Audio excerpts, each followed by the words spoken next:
Good morning. Time for convening has arrived. The Senate will come to order. All unauthorized visitors, please exit the chamber at this time. Recognize the senator from the 6th. Good morning, Mr. President. Welcome to the Georgia State Senate, February 26, 2025, in the year of our Lord. Mr. President, we've got a great group of pages here today. One you might know. Out of Locust Grove, we have a brother and sister combo of Nate and Emery Andrews. From Villa Rica, we have Allison Brown. From McDonough, Solomon Cook. From Lula, Hadley Crumley. Lake Spivey, we have Austin Edmondson. From Commerce, Logan Ferguson. From Perry, James Goff. From Atlanta, another brother and sister combo of George and Elizabeth Jeffers. From Jackson, your hometown, and your daughter, Stella Jones. I think you know her. From Sewanee, we have Vedant Pandey.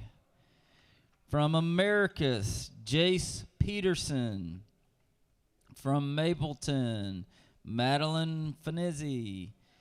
From Americus, Brooks Porter. From Hampton, Harry Sycamkong. From Locust Grove, Callie Sherbet. From Valdosta, Mary Allen Smith. Also from Jackson, Lucy Sowell. From McDonough, Sophie Zetto. And also from McDonough, we have the Vigil sisters, Amelia and Natalie. Y'all give our pages a big round of applause. We appreciate y'all being here to help us do the people's work.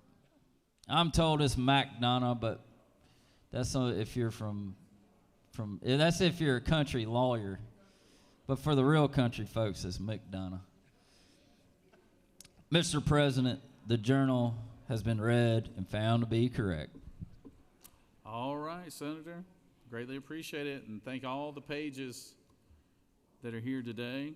I know we do have a big contingency from Strong Rock Christian Academy, which I know my daughter's here with several of her friends today, so we're glad to have all of them today. Senator, are you doing okay? Everything good? Chairman, you okay? Mr. President, now that I'm in your presence, I feel much better. Oh, okay. All right. Is there objection to dispensing with the reading of the journal? Chair hears none. The reading of the journal is dispensed with. Is there objection to the confirmation of the journal? Chair hears none. The journal is confirmed. All senators who have bills and resolutions to introduce, please bring them to the Secretary's desk at this time. Have first reading and references the Senate bills. Mr. Secretary. Senate Bill 243 by Senator Walker of the 20th and others. Bill to be entitled Act to amend Article 2 of Chapter 2 of Title 40 of the Official Code of Georgia annotated related to Insurance and Labor. Senate Bill 244 by Senator Beach of the 21st and others. Bill to be entitled Act to amend Article 1 of Chapter 11 Judiciary. Senate Bill 245 by Senator Hodges of the 3rd and others. Bill to be entitled Act to amend Code Section 17-7-3. Children and Family. Senate Bill 246 by Senator Harrell, the 40th, and others. Bill to be entitled Act to amend Chapter 2 of Title 1 of the Official Code of Georgia annotated related to persons and their rights. Judiciary. Senate Bill 247 by Senator Still, the 48th, and others. Bill to be entitled Act to amend Part 4 of Article 17 of Chapter 2 of Title 20 of the Education and Youth. Senate Bill 248 by Senator Dixon, the 45th, and others. Bill to be entitled Act to amend Title 20 of the Official Code of Georgia. Education and Youth. Senate Bill 249 by Senator Dixon, the 45th, and others. Bill to be entitled Act to amend Part 2 of Article 6 of Chapter 2 of Title 20. Education and Youth. Senate Bill 250 by Senator Dixon, the 45th, and others. Bill to be entitled Act to amend Part... Education and Youth. Senate Bill 251 by Senator Jackson, the 41st, and others. Bill to be entitled Act to amend Part 2 of Article... Economic Development. Senate Bill 252 by Senator Halpern of the 39th and others. A bill to be entitled Act to amend Chapter 37 of Title 36. State and Local Government General. Senate Bill 253 by Senator Halpern of the 39th and others, bill to be entitled. Education and Youth. Senate Bill 254 by Senator Cowser of the 46th, bill to be entitled an act to amend Chapter 23. Regulated Industries. Senate Bill 255 by Senator Cowser of the 46th, bill to be entitled an act to amend Chapter 1 of Title 20. Rules. Senate Bill 256 by Senator Cowser of the 46th, a bill to be Regulated Industries. Senate Resolution 255 by Senator Summers of the 13th and others, a resolution creating the Senate Study Committee on Combating Unscrupulous Companion. Rules. Senate Resolution 262 by Senator Cowser of the 46th, a resolution applying. Judiciary. Mr. President, that completes the order. First reading references of House bills. House Bill 34 by Representative Washburn of the 144th, the bill to be entitled an act to amend. Regulated Industries. House Bill 78 by Representative Franklin of the 160th and others. Retirement. House Bill 124 by Representative Scoggins. the 14th. Insurance and Labor. House Bill 136 by Representative Newton of the 127th and others, bill to be entitled an act to amend chapters. Finance. House Bill 153 by Representative. Finance. House Bill 164 by Representative Meeks of the 178th and others. Transportation. House Bill 182 by Representative Lumsden. Insurance and Labor. House Bill 232 by Representative Silcox. Regulated Industries. House Bill 287 by Representative Rhodes of the 124th and others, bills being entitled an act to amend code section. Natural Resources. House Bill 352 by Representative Seabaugh. Health and Human Services. Mr. President, that completes the order. Secretary Reed reports to Standing Committee. Mr. President, the Senate Committee on Economic Development and Tourism has had under consideration the following legislation, has instructed me to report the same back to the Senate with the following recommendation. Senate Bill 182 due pass, respectfully submitted Senator Beach to the 21st District Chairman. Mr. President, the Senate Committee on Economic Development and Tourism has had under consideration the following legislation, has instructed me to report the same back to the Senate with the following recommendation. Senate Resolution 247 due pass, respectfully submitted Senator Beach to the 21st District Chairman. Mr. President, the Senate Committee on Education and Youth has had under consideration the following legislation, has instructed me to report the same back to the Senate with the following recommendation. Senate Bill 74 due pass by committee substitute. Senate Bill 152 due pass by committee substitute. Respectfully submitted Senator Payne of the 54th District Vice Chairman. Dear Mr. Secretary, pursuant to Senate Rule 2-1.6, I hereby give notice I will introduce a minority report to be read along with the majority report of Senate Bill 74, which was passed by the Committee on Education and Youth on Tuesday, February 25th, 2025. Sincerely, Senator Parent. Dear Mr. Secretary, pursuant to Senate Rule 2-1.6, I hereby give notice I will introduce a minority report to be read along with the majority report of Senate Bill 152, which was passed by the Committee on Education and Youth on Tuesday, February 5th, 2025. Sincerely, Senator Parent. Mr. President, the Senate Committee on Ethics has had under consideration the following legislation, has instructed me to report the same back to the Senate with the following recommendation. Senate Bill 175 due pass. Senate Bill 177 due pass. Senate Bill 199 due pass by substitute. Senate Bill 212 due pass. Respectfully submitted, Senator Watson of the 11th District Chairman. Dear Mr. Secretary, pursuant to Senate Rule 2-1.6, I hereby give notice I will introduce a minority report to read along with the majority report of Senate Bill 175, which was passed by the Committee on Ethics on Tuesday, February 25th, 2025. Sincerely, Senator Mallow. Dear Mr. President, the Senate Committee on Finance has had under consideration the following legislation, has instructed me to report the same back to the Senate with the following recommendation. House Bill 92 due pass by substitute. Senate Bill 31 due pass. Respectfully submitted, Senator Hufstetler of 52nd District Chairman. Mr. President, the Senate Committee on Health and Human Services has had under consideration the following legislation, has instructed me to report the same back to the Senate with the following recommendation. Senate Bill 195 due pass. Respectfully submitted, Senator Watson of the 1st District Chairman. Mr. President, the Senate Committee on Higher Education has had under consideration the following legislation, has instructed me to report the same back to the Senate with the following recommendation. Senate Bill 149 due pass. Senate Bill 180 due pass. Senate Bill 193 due pass by substitute. Respectfully submitted, Senator Burns of the 23rd District Chairman. Mr. President, the Senate Committee on Insurance and Labor has had under consideration the following legislation and has instructed me to report the same back to the Senate with the following recommendation. Senate Bill 191 due pass. Respectfully submitted, Senator Walker of the 20th District Chairman. Mr. President, the Senate Committee on Judiciary has had under consideration the following legislation and has instructed me to report the same back to the Senate with the following recommendation. Senate Bill 29 due pass. Senate Bill 218 due pass by substitute. Senate Bill 145 due pass. Senate Bill 163 due pass by substitute. Senate Bill 153 due pass. Senate Bill 173 due pass. Respectfully submitted, Senator Strickland of the 42nd District Chairman. Dear Mr. Secretary, pursuant to Senate Rule 2-1.6, I hereby give notice I will introduce a minority report to read along with the majority report of Senate Bill 29, which was passed by the Committee on Judiciary on Monday, February 24th, 2025. Sincerely, Senator Jones. Dear Mr. Secretary, pursuant to Senate Rule 2-1.6, I hereby give notice I will introduce a minority report to read along with the majority report of Senate Bill 163, which was passed by the Committee on Judiciary on Monday, February 24th, 2025. Sincerely, Senator Jones. Mr. President, the Senate Committee on Public Safety has had under consideration the following legislation, has instructed me to report the same back to the Senate with the following recommendation. Senate Bill 147 due pass. Senate Bill 185 due pass. Respectfully submitted, Senator Albers of the 52nd District Chairman. Mr. President, the Senate Committee on Regulated Industries and Utilities has had under consideration the following legislation, has instructed me to report the same back to the Senate with the following recommendation. Senate Bill 34 due pass by substitute. Respectfully submitted, Senator Cowser of the 46th District Chairman. Mr. President, the Senate Committee on Regulated Industries and Utilities has had under consideration the following legislation and has instructed me to report the same back to the Senate with the following recommendation. Senate Bill 162, due pass by substitute, respectfully submitted Senator Cowser, the 46th District Chairman. Mr. President, the Senate Committee on State Institutions and Property has had under consideration the following legislation and has instructed me to report the same back to the Senate with the following recommendation. H.R. 97, due pass by substitute. H.R. 98, due pass by substitute. Respectfully submitted Senator Harbison, the 15th District Chairman. Mr. President, the Senate Committee on Veterans, Military, and Homeland Security has had under consideration the following legislation and has instructed me to report the same back to the Senate with the following recommendation. Senate Bill 109, due pass by substitute. Respectfully submitted Senator Payne, of the 54th District Chairman. That completes the order, Mr. President.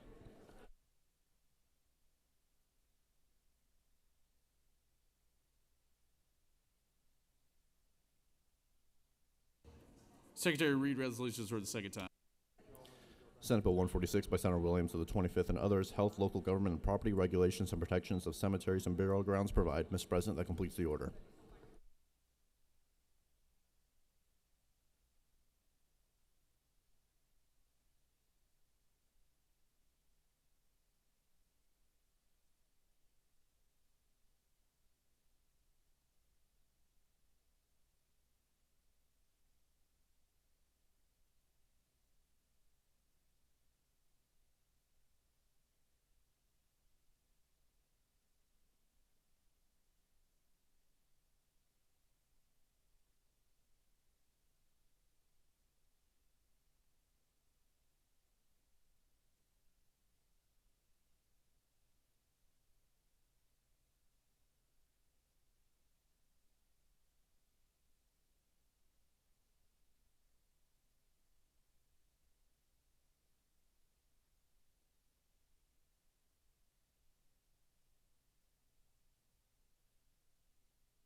It is now time for the morning roll call. Are there any motions to excuse? Recognize the senator from the 33rd.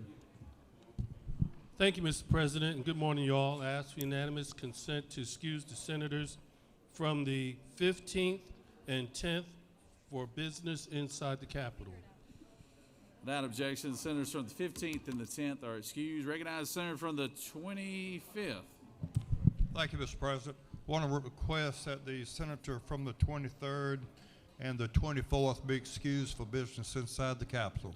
Without objection, senators from the 23rd and 24th are excused. Recognize the senator from the 2nd. Thank you, Mr. President. I ask for unanimous consent to excuse the senator from the 15th for business inside the Capitol. Without objection, the senator from the 15th is excused. Any more motions to excuse? Secretary will call the roll. Senators, signify your presence by voting the yay switch. Secretary, unlock the machine.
It is now time for the morning devotion. All senators, please take your seats and cease all conversation. I would ask the doorkeeper to secure the chamber at this time.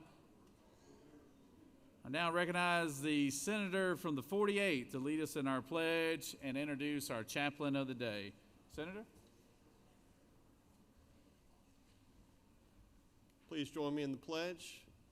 I pledge allegiance to the flag of the United States of America and to the republic for which it stands, one nation, under God, indivisible, with liberty and justice for all.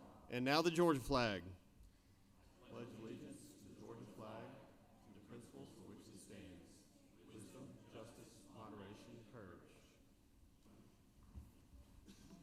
How many of you folks up in the audience up there knew the Pledge of Allegiance to the state flag? I'm just curious.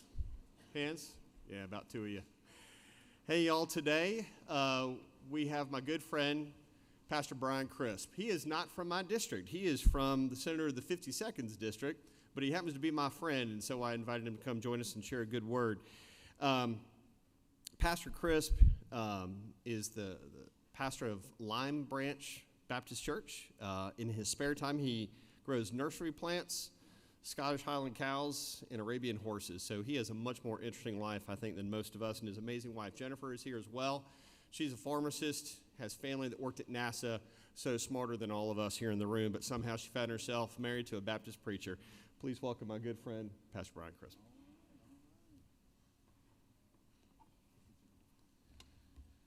Thank you. What a privilege and honor it is to be with you here today. And what a privilege it is to share the word of the God of Abraham, Isaac, and Jacob. And what a privilege it is to be in a country and a state where we're free to express our religion. So I want to read a verse to you this morning from the book of Proverbs, Proverbs chapter 21 and verse number 30. There is no wisdom, no understanding, and no plan against the Lord. This past weekend, I was in a session in Washington, D.C., and in that session, one of the leaders was talking about how we as leaders are making decisions in life, and sometimes we think it's sort of like the game of Monopoly, and we're rolling dice, and then we're going out there and seeing what all we can grab. But he said it's really more like the game of Jenga. And hopefully you're familiar with that. My kids like to play Jenga, and we played that recently with my grown kids at the kitchen table, where you have a stack of blocks that are stacked up high, and one by one you go around the table and somebody pulls out a piece of block. And if someone pulls out the block and the whole thing falls, then you lose the game. And that's sort of like life as well. We have got to maneuver. Every decision, everything that we do in this life has an action and a reaction. And so we have to make the right decision on where to move, because what we do, what we say, how we act may be the thing that makes it all fall apart. And so I love this text here because it speaks of God, the God of Abraham, Isaac, and Jacob, the God who created the heavens and the earth. He is the giver of all wisdom. And what a beautiful text it is. And you guys, I'm in the presence of some smart, intelligent people. You guys are the cream of the crop. But if we could put all of our wisdom in one big old bucket, it would just be a drop in the ocean of God's wisdom. He is the infinite. He is the almighty. He is the creator of all things. And I love this verse in Proverbs chapter 1, verse 7. It says, "The fear of the Lord is the beginning of knowledge, but fools despise wisdom and instruction." I love this verse in Isaiah chapter 55, verses 8 to 9. "For my thoughts are not your thoughts, says God, nor are my ways your ways my ways, declares the Lord. For as the heavens are higher than the earth, so are my words and thoughts and my ways higher than your thoughts and your ways." I like this quote from Oswald Chambers. He says, "The greatest test of faith is when you don't get what you want. What is your reaction? Is it, I trust God's wisdom. Many times we don't get what we want. Our plans fail. But we recognize and realize that the plan of God is always at work, and God is always working, and he is a good, good God. Charles Spurgeon said, wisdom, what is it? It is the right use of knowledge. To know is not to be wise. Many men know a great deal and are all the greater fools for it. There is no fool so great a fool as a knowing fool. It's a good quote. But to know how to use knowledge is to have wisdom. Again, that is Charles Spurgeon. And then let me end with this verse here. In Proverbs chapter 16, verse 16, how much better to get wisdom than gold, to get insight rather than silver. A beautiful verse there. Man, how would you like to have that little box? I saw just earlier the little box out here that displayed the amount of gold that's on the top of this dome. How many would like to have that whole box full of gold? Well, wisdom and wisdom from God is much better than all the gold in the whole entire world. And the word, the wisdom that we receive, the best way to receive it is from God Almighty. And the source is God's holy word. And when we read it, we have to remove the shades, the lenses of our culture, our preferences, our background, our political party. And we have to read the word for what God intended it to say to the original hearers. And then we apply it to our life. And then when we reach to make that choice, when we reach to say those words, when we reach to do those deeds, and we shrink back and we pull back, whatever block we pull, the world is still standing because we have made the right choice. Let's go to the Lord in prayer. Father, we pray today, as our pledge has said, that, Lord, one of our principles, the first that is listed is the principle of wisdom. So, Lord God, creator of all things, omnipotent, holy one in heaven, give us today, Lord, the wisdom from heaven that we need. Lord, give us wisdom in our families. Give us wisdom in our communities, in our congregations, and give us wisdom, Lord, here in this Senate chamber this day. Oh God, Almighty One, bless these men and women that represent the beautiful state of Georgia. And oh God, our Father, we pray that you bless Georgia. And oh God, we pray that you bless these United States of America. And oh Father God, we pray that you bless the people of Israel. And Lord, be with her there. And Lord, we pray this from the name above all names, Jesus Christ, Yeshua HaMashiach, the Messiah, the Savior. In his name we pray, amen and amen.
I see one of our former colleagues, Senator Jim Butterworth. Good to see you, Jim, Senator. Let's give Jim a round of applause here.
We have some special guests here today, and we have several actually, and then we actually have a couple more wanting to be added. So we're going to try to recognize all of them that we can.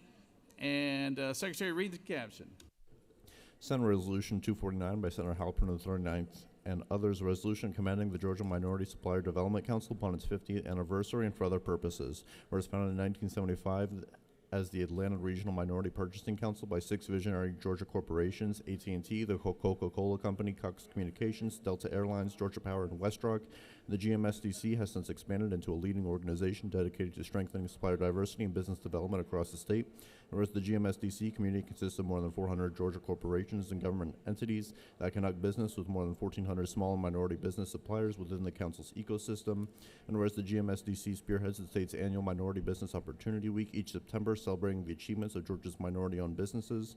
Now therefore be it resolved by the Senate that the members of this body commend the Georgia Minority Supplier Development Council upon the grand occasion of its 50th anniversary, as well as extend best wishes for continued success. Mr. President, that completes the order.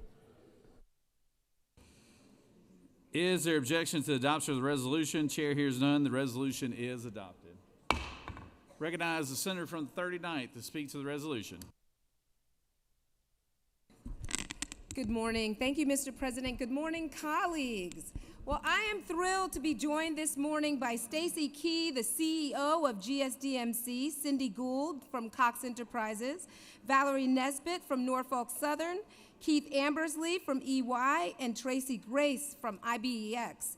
We're here to celebrate 50 years of impact, progress, and transformation through the work of the Georgia Minority Supplier Development Council. 50 years ago, the GMSDC was founded with a vision to be a catalyst for change, working to ensure that minority-owned and small businesses are not just seen, but supported, certified, and connected to opportunities that allow them to thrive. Today, we are here to not only celebrate that vision, but to celebrate the tangible results it has produced. In 2024, this amounted to $13 billion in revenue across 60,000 employers in our state. That's 400 corporations and 1,500 small businesses that are part of the GMSDC family. Congratulations on 50 years of impact, and please listen as we hear from Stacy Key, the CEO.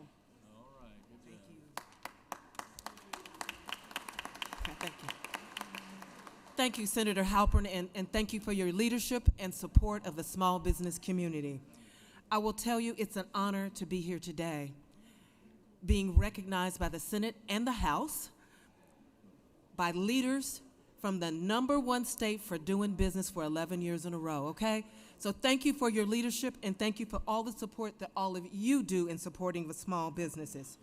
50 years ago, some of the iconic brands that you know and love came together and decided they wanted to support and open up opportunity for all. AT&T, the Coca-Cola Company, Cox Enterprises, Southern Company, and others decided to come together to support the small business community. $5 billion, 5 decades, and billions of dollars in revenue, millions of, hundreds of employees, all focused on helping Georgia families to grow, thrive, and survive. Our mission is simple: to help minority and small businesses to grow, compete, and thrive. Here we go from this point to the next 50 years, working together as one. We're stronger together. Thank you for this recognition. Thank you for your support, and we look forward to the next 50 years.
We have some special guests from the Georgia Trauma Foundation, and they have with them today one of our former colleagues, Senator Cecil Staten. So glad to have Cecil here today. And to present this resolution, well, I'll let the Secretary read the resolution first. Senate Resolution 230 by Senator Kirkpatrick, the 32nd, and others, a resolution commending Georgia's trauma professionals, the Georgia Trauma Commission, and the Georgia Trauma Foundation, recognizing February 26, 2025 as Trauma Awareness Day at the state capitol and for other purposes. Whereas trauma is the leading cause of death in the United States for those under the age of 45 and the 4th leading cause of death for all ages, and whereas physical trauma, including injuries from accidents, violence, and natural disasters, affects millions of individuals each year, leading to significant physical, emotional, and financial burdens, and whereas the Rehabilitation Services services, including physical therapy and occupational therapy, are essential for the long-term recovery and the well-being of trauma survivors. Now therefore be it resolved by the Senate that the members of this body commend Georgia's trauma professionals, the Georgia Trauma Commission, and Georgia Trauma Foundation, as well as recognize February 26, 2025 as Trauma Awareness Day at the state capitol. Mr. President, that completes the order. Is there objection to the adoption of the resolution? Chair hears none. The resolution is adopted. Recognize the senator from the 32nd to speak to the resolution. Thank you, Mr. President. I'm happy to welcome the Georgia Trauma Commission and the Georgia Trauma Foundation to the Capitol. And there's some trauma nurses sitting up in the gallery. Hi. Welcome to the Capitol.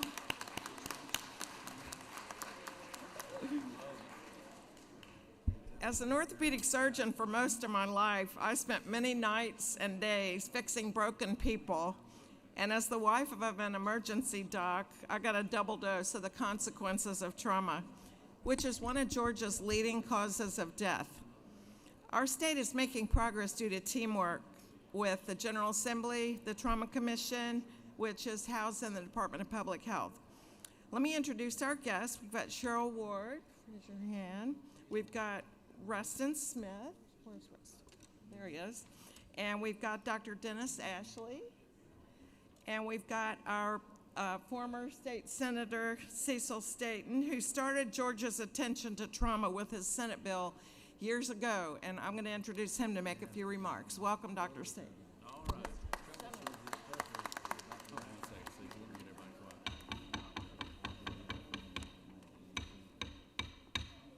Thank you very much, Governor and Senator. It's great to be with you today. It's good to be back in this chamber where I spent about 10 years, from 2005 to 2014. As Senator Kirkpatrick mentioned, one of the things I'm most proud of from my time in the Senate, looking back 10 years removed, was sponsoring Senate Bill 60, which created the Georgia Trauma Care Network for the state of Georgia. It was a bipartisan bill, and I'm here to report to you, serving today on the Foundation Board for Trauma Care in the state, that this bill has lived up to its promise. We have moved from behind the national averages to well above the national averages in terms of our responses when our citizens need trauma care. We have more than doubled since 2007 the number of trauma care centers across Georgia, reducing mortality rates and improving patient outcomes. 84% of Georgians today live within an hour of a level 1 trauma center. And one of the statistics I'm most proud of is that as a result of the work of the Trauma Care Commission, our network, with the support of the General Assembly and the Governor, we know we can demonstrate that more than 1,800 lives are saved each and every year in this state. So we're here today simply to say thank you. Thank you for your support for the appropriations for legislation when needed to continue the work of the Georgia Trauma Care Network Commission. We're grateful for your service and your participation in this endeavor, and I'm proud to tell you today that it is making a difference in the lives of Georgians. Thank you very much.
All right, we have a good group from the University of Georgia here, the Block and Bridle Club.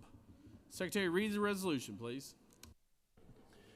Senate Resolution 70 by Senator Gannon, the 47th, and others, a resolution recognizing and commending the University of Georgia Block and Bridle Club at the occasion of its 50th Great Southland Stampede Rodeo and for other purposes. Whereas the first Great Southland Stampede Rodeo occurred in 1974 in the Stegman Coliseum on the campus of the University of Georgia, and where students enrolled in the College of Agricultural and Environmental Sciences have since hosted the Great Southland Stampede Rodeo annually with leadership, determination, work ethic, and exceptional character. And whereas the Great Southland Stampede Rodeo is the largest student-run rodeo in the United States, now therefore be it resolved by the Senate that the members of this body recognize and commend the student leaders of the University of Georgia Block and Bridle Club and Great Southland Stampede Rodeo and extend their most sincere best wishes for continued prosperity, leadership, and impact on the University of Georgia, this state, and our nation in the rodeo's next 50 years. That completes the order, Mr. President. Is there objections to the adoption of the resolution? Chair hears none. The resolution is adopted. Recognize the senator from the 47th to speak to the resolution. Thank you, Mr. President. Before I get started into this resolution, I want to make sure everybody in here understands one important thing. You got to beat the hell out of them damn Gators. And last night, the Georgia Bulldogs beat the Florida Gators on a basketball court. So let's give me a go Dogs! Go Dogs! I want to congratulate our basketball team for the victory last night. But you know, the last time I was up here with a special recognition, I had a bunch of FFAers with me. I'm aging fast. I have a few more FFAers amongst me behind me. But I'm telling you, they're here with the University of Georgia Block and Bridle Club. And although I went to school with Herschel Walker, said I was not quite the athlete he was, but I did compete at the Great Southland Stampede there at the University of Georgia in the Stegman Coliseum. So I don't want to delay this, but I will tell you it was quite embarrassing for one of my teammates. I'm going to introduce Michael Howard with the Block and Bridle Club to talk a little bit about the resolution and what's coming up at UGA. Michael, let's give Michael a warm welcome. Well, we appreciate y'all adopting this resolution. The rodeo means a lot to a lot of folks. I learned about Senator Ginn's time at the rodeo as well, and so I continue to hear more and more about the history and traditions of the 50 years of this rodeo. We're just really excited to do that for the 50th time. I think we're in over our heads, but every year we get it done, so we really just appreciate y'all having us, and go Dogs.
We had one extra added today that went on the list today, but we're glad to have the leadership of DeKalb County here and the new CEO and all kinds of wonderful people here. So, Secretary, read the resolution.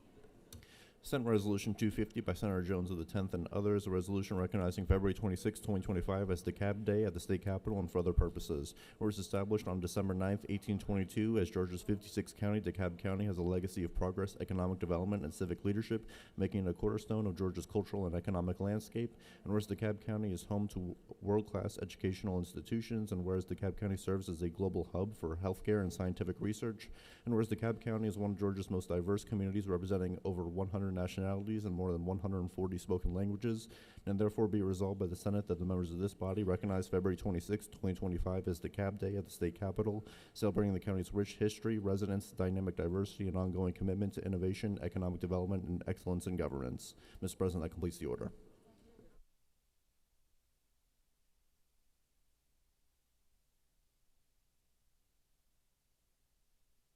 Is there objection to the adoption of the resolution? Chair hears none. The resolution is adopted.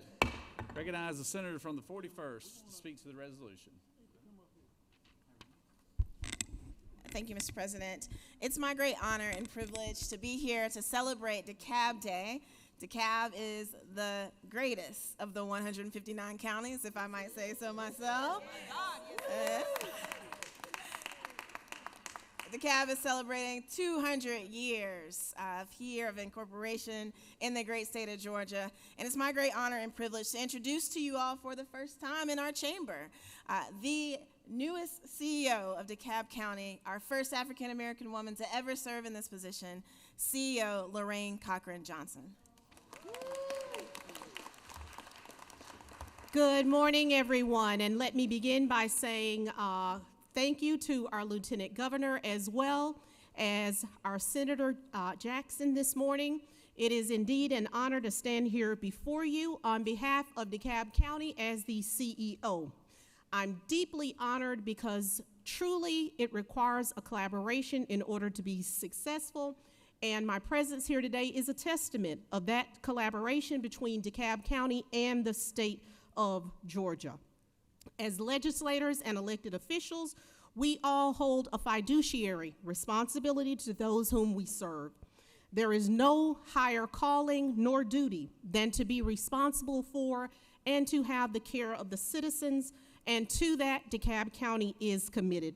I sincerely thank everyone who's present here today, our state senators, for helping us and supporting us in the advancement of our legislative priorities, because together we are paving the way for a brighter and more secure future for all of DeKalb County.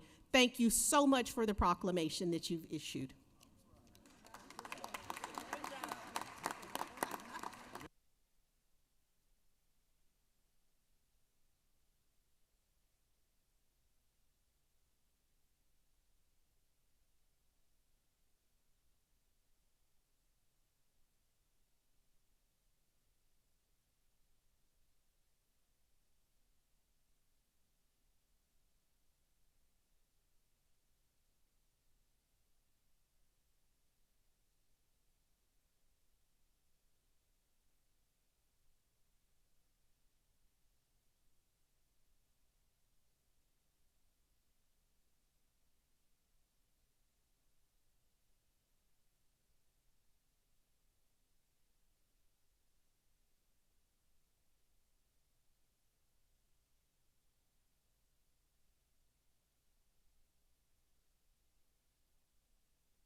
Are there any unanimous consents?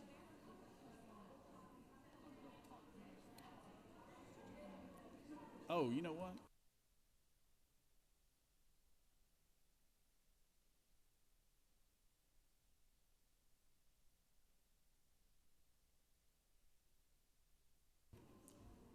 Does any senator wish to rise on a point of personal privilege? I recognize the senator from the 4th.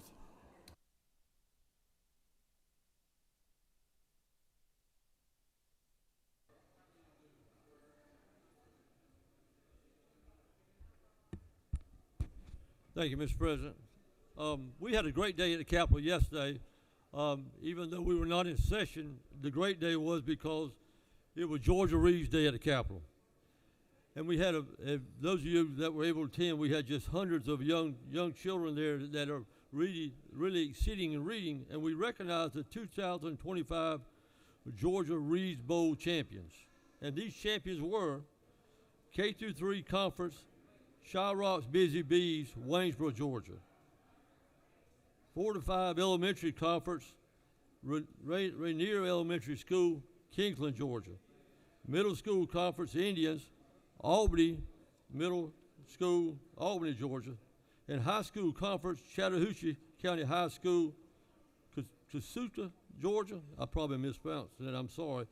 Then we also recognize the Georgia Reed's Community Awards winners. And these people, there was 10 of them, and they received $25,000 each for the communities. We had 61 applications, and these are the top 10 winners.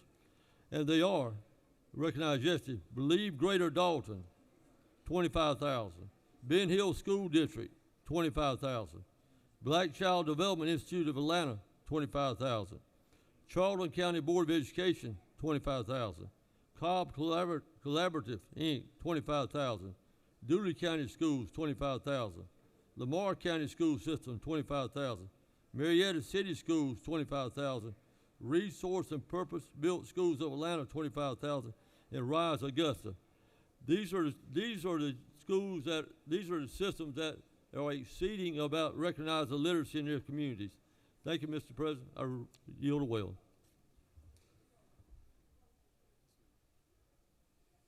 Recognize the senator from the 22nd for a point of personal privilege.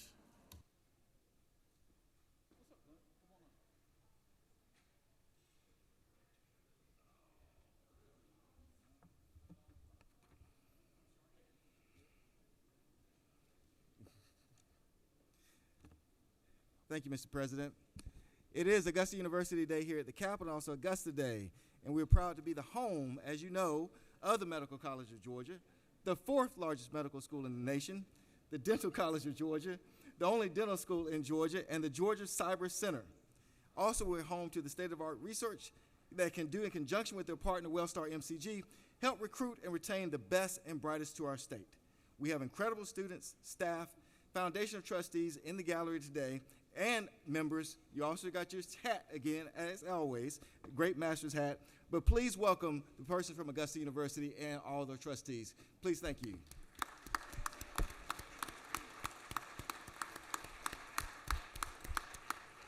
And with that, Mr. President, I yield the will. Recognize the senator from the 14th.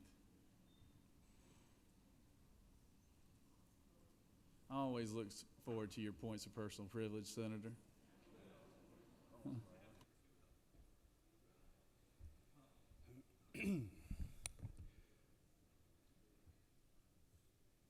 Thank you, Mr. President.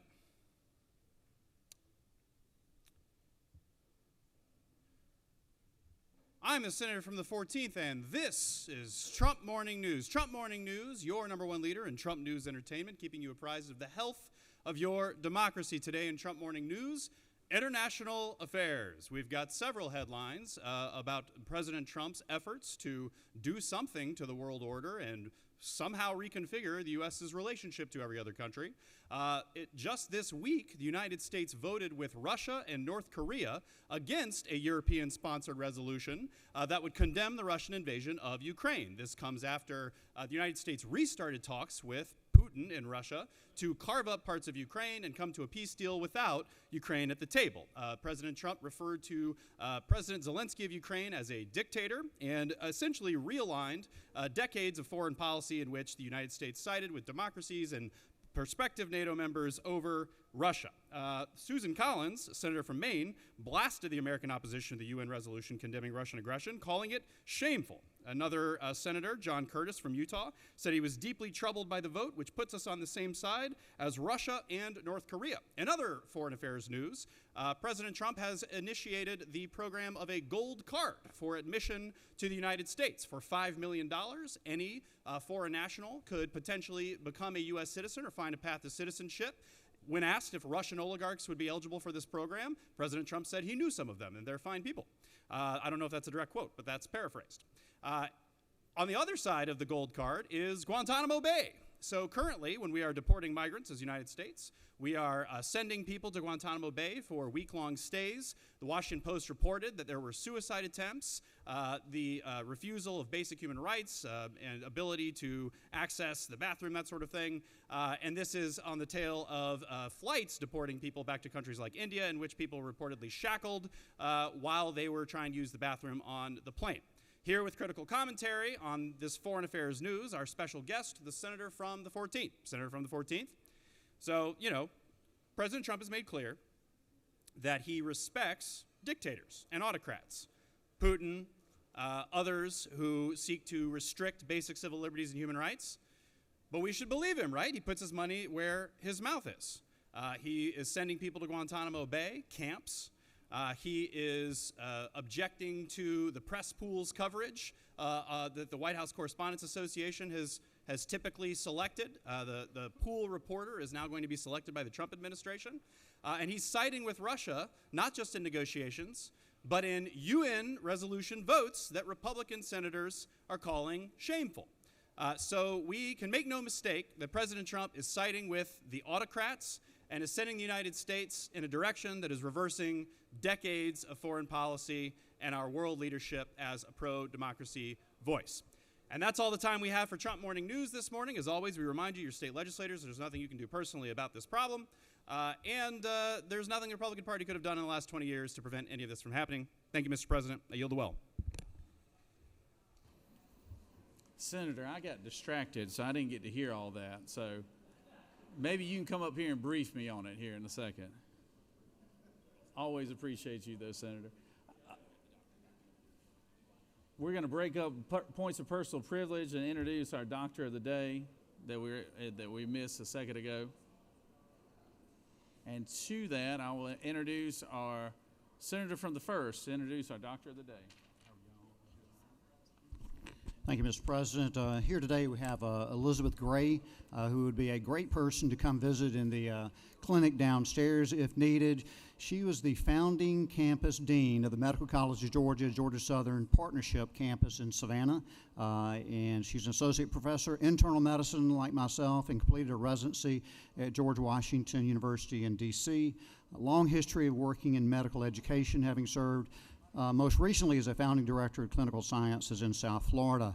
She began her position with the Medical College of Georgia in June of 2021 and has been working to help develop our 4-year medical campus for students in Savannah to provide greater opportunities for students to become integrated into the community. She's a clinician, medical educator with a passion for service, and her research is focused on innovative curricular design, expanding the use of technology in medical education, and the development of remediation of skills in the clinical performance. With her, she has a medical student and has done all 4 years, or has done his 3rd and 4th year in Savannah. He's already gone through the match and is going to, I'll say this quietly, going to Oregon. But he's coming back to Georgia, hopefully Savannah, in ophthalmology, and that is Tommy Bowie. And without any further ado, I'd like to introduce you to Dr. Elizabeth Gray. Thank you so so much. I just want to take a moment to thank you for your unwavering support for the Medical College of Georgia and for Augusta University. Because of your hard work and dedication, we were able to open our campus this past July to a cohort of 41 learners who will complete all 4 years in Savannah. And as you know, we already have an established campus that has over 80 clinical learners in Savannah. That is a huge boost for our clinician workforce in the state. Two of these fantastic students, Tommy Bowie, who was just mentioned, and Ruth Naya, are here to represent the campus today and are volunteering their services here at the Capitol, so please come by and see them if you can. But once again, thank you for all you do in support of our educational mission and in support of the health of Georgians. Good job, good job. All right.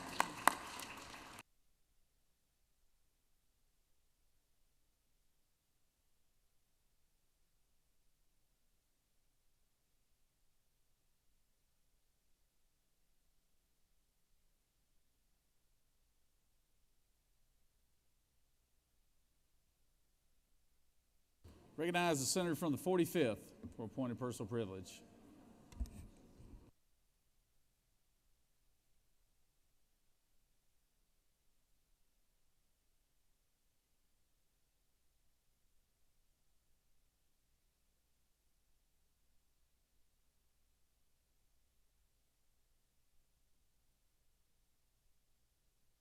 Thank you, Mr. President. I rise today to recognize February 26, 2025 as Charter School Day here at the state capitol. Georgia's first charter school law was enacted in 1993, and there are currently 96 charter schools operating in communities throughout our state. Members of this body commend the dedicated teachers and leaders serving Georgia's charter school students and celebrate the 65,000 students that are enrolled in charter schools throughout our state. But in saying that, there are additional charter schools needed. There are 21,000 students currently on a waiting list to attend charter schools, and we need to support them in any way that we can. But if there's any of the charter school folks up in the gallery above, if you would please stand and be recognized. If we could give them a hand.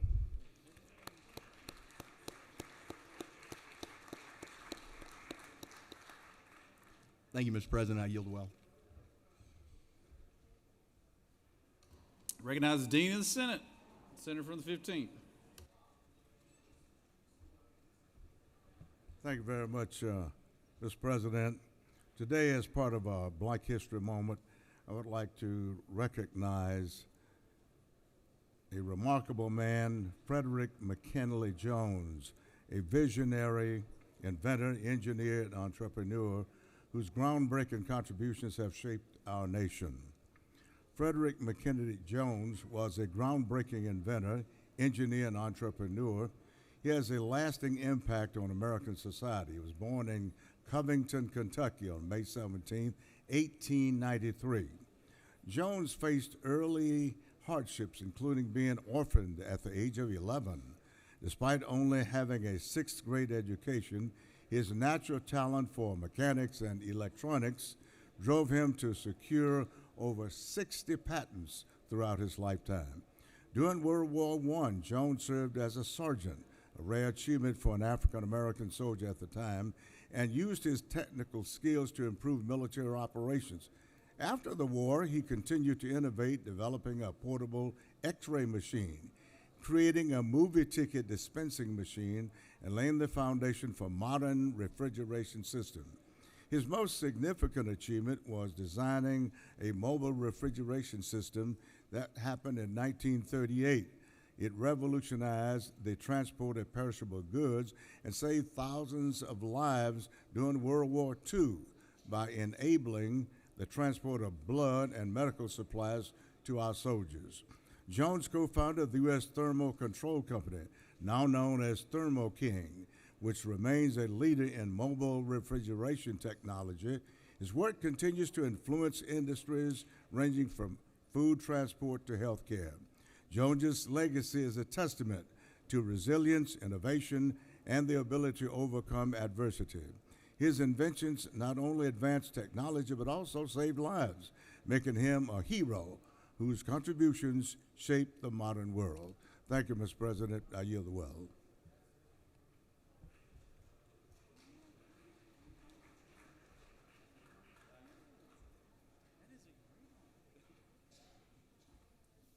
Thank you, Senator.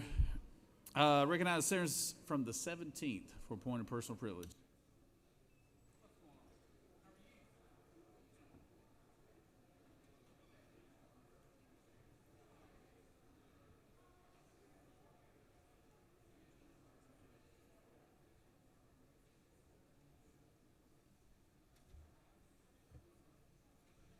Thank you very much, Mr. President.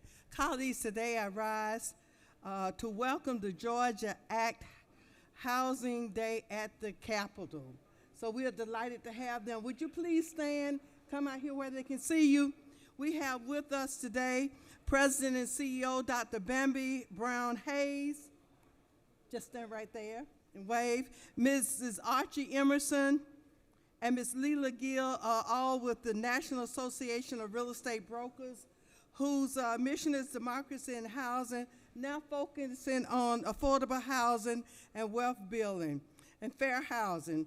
So we are delighted to have you today at the Georgia State Capitol and especially here in the Senate. Thank you for being here. This is your house, the people's house. Thank you, Mr. President, and I yield the well.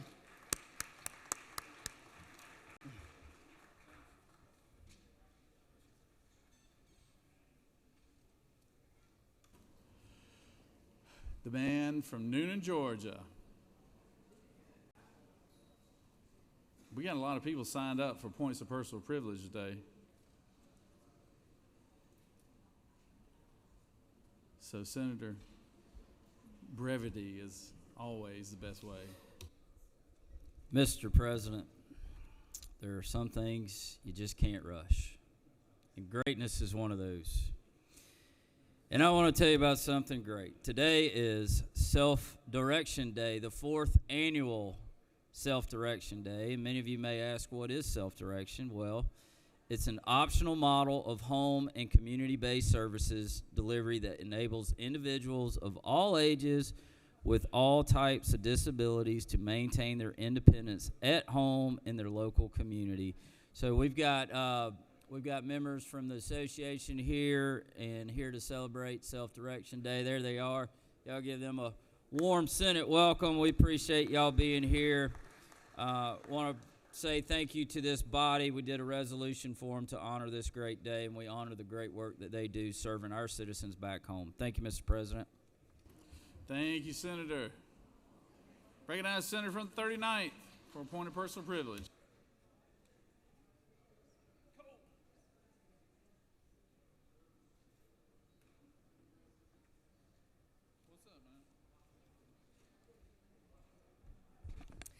Good morning. I rise today to celebrate State Restaurant Day at the State Capitol, which is today, and recognize the Georgia Restaurant Association.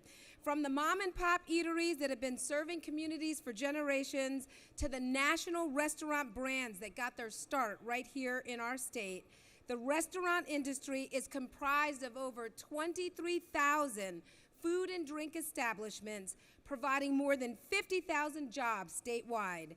As we know, restaurants are not simply places to go where we enjoy food. They are economic engines, job creators, and gathering spaces that bring people together. In fact, 1 out of every 10 Georgians are employed by the restaurant industry, making it one of the largest private sector employers in our state. The Georgia Restaurant Association has always been at the forefront of critical issues, ensuring that our state's hospitality industry remains one of the best in the nation. Whether they are advocating for policies that support small business growth and economic stability, workforce development needs, and evolving industry necessities, I want to personally thank the GRA and all of its members for their vast contributions. Time and again, this industry has proven that it is strong, adaptable, and essential to the fabric of our state. And I ask, we've got folks, including the executive director of the GRA, I think, in the gallery, and other restaurant industry professionals, would ask you to give them a warm welcome to the Georgia Senate. Thank you.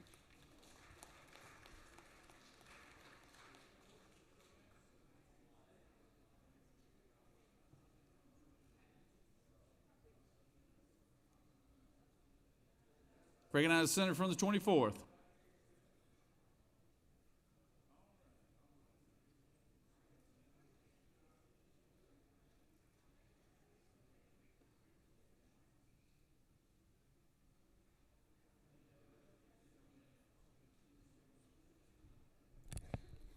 Mr. President, I come to the well today to recognize a lady from back in Columbia County. This lady grew up in Columbia County, lived there her whole life, as I have myself. She is a first-class lady. She is a retired educator. She has a doctor's degree in education. She also has a black belt in karate. She also has 2 beautiful children. She also has 5 wonderful grandchildren and 1 on the way. The woman that is the most beautiful woman that I ever known. I want to wish her a happy birthday, my wife, Donna.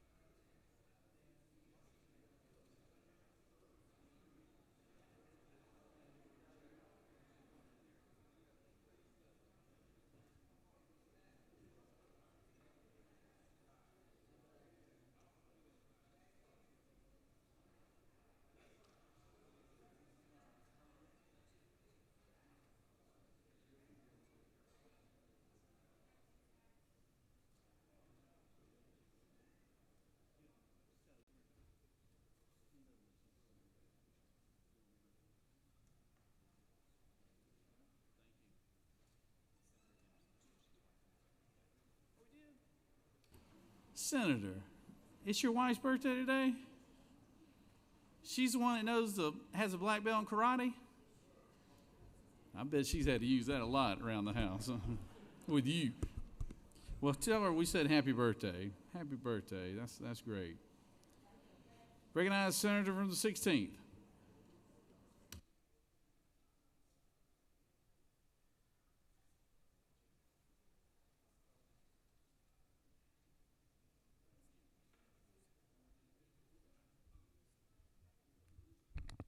Thank you, Mr. President. I wanted to recognize this morning the Aviation Association of Georgia General Aviation of Airports. Airports are a major part of what we do. We've got 95 in the state of Georgia that serve us. They are essential to our state's transportation and economic infrastructure. These local airports support extensive aviation industry in our state. These airports are a backbone to our industries, to the industries.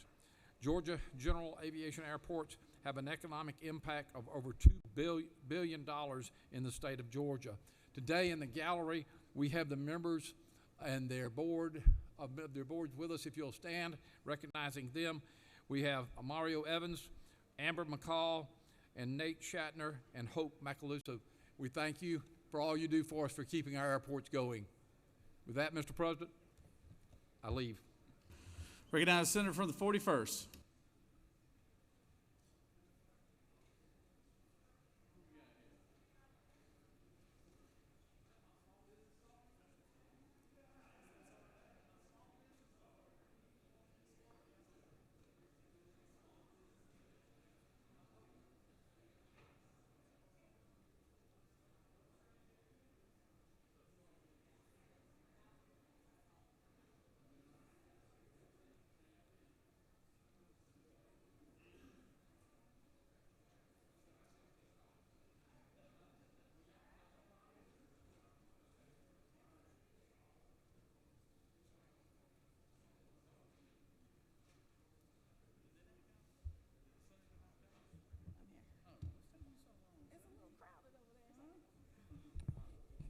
Thank you, Mr. President. I rise today as a proud resident of DeKalb County to recognize one of a very important group of folks who are joining us today. You might not know this, but DeKalb County, and specifically Stone Mountain, is the home of the state's only Brain Injury Clubhouse. And so today I have with me members of Side by Side, along with their CEO, Mr. Brian Schroeder. And I want to invite this body certainly to greet them and welcome our members of Side by Side who are here. If you've ever had a loved one suffer from a brain injury, you know that there's a complicated web of treatment that is battled in order to face this long road of reintegration back into their regular lives. The battle does not stop after short-term treatment that patients receive at some of our greatest hospitals, but it continues long after patients are sent home. As those with traumatic brain injuries relearn how to function and survive and thrive in the world. The Shepherd Center recognized this post-discharge gap in care 25 years ago and partnered with one of its program directors to create Side by Side. The clubhouse enriches the lives of those who have TBIs by teaching them how to become confident, active, and respected participants in their communities, regardless of their members' ability to pay. My visit to Side by Side was incredibly inspiring, so much so that I told my wife we had to give immediately to help support them. And I'm honored that this body in the state continues to provide support to people who are living with TBIs. I encourage you to meet our folks today as they advocate for themselves and for others who are living and surviving from TBIs. Thank you so much. And again, welcome. I'd like to acknowledge their presence here today.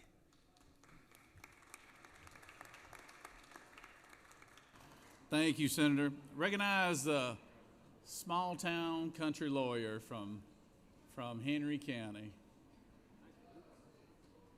He is country. Appreciate that, Mr. President. I did not wear my country lawyer shoes today, but your judges will once again be here tomorrow. The Superior Court Judges Council has a legislative breakfast tomorrow morning at 8 o'clock from 8 to 10 down in 216, the Capitol. So please go by and say hello to your Superior Court judges tomorrow morning. Thank you.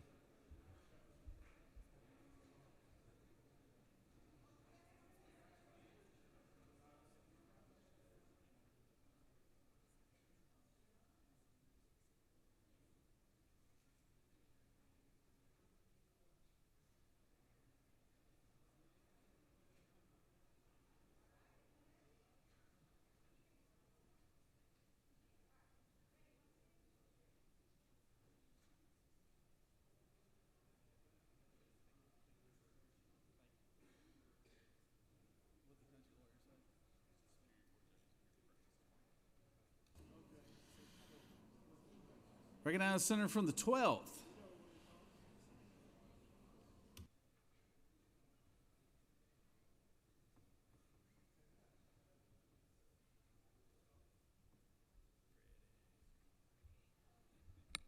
Thank you very much, Mr. President. I would like to welcome students from Doherty High School, Albany, Georgia. I think they've already left the chambers, but these are special students, and Ms. Sherelle Bird and her group are here today from Doherty High School. And I would also like to welcome the Southwest Georgia RESA, which these are superintendents from our Southwest Georgia area, and we want to thank them for coming to visit with us on today. Thank you, Mr. President. I'll yield the well. Thank you, Senator. And last but certainly not least, we have our Majority Leader.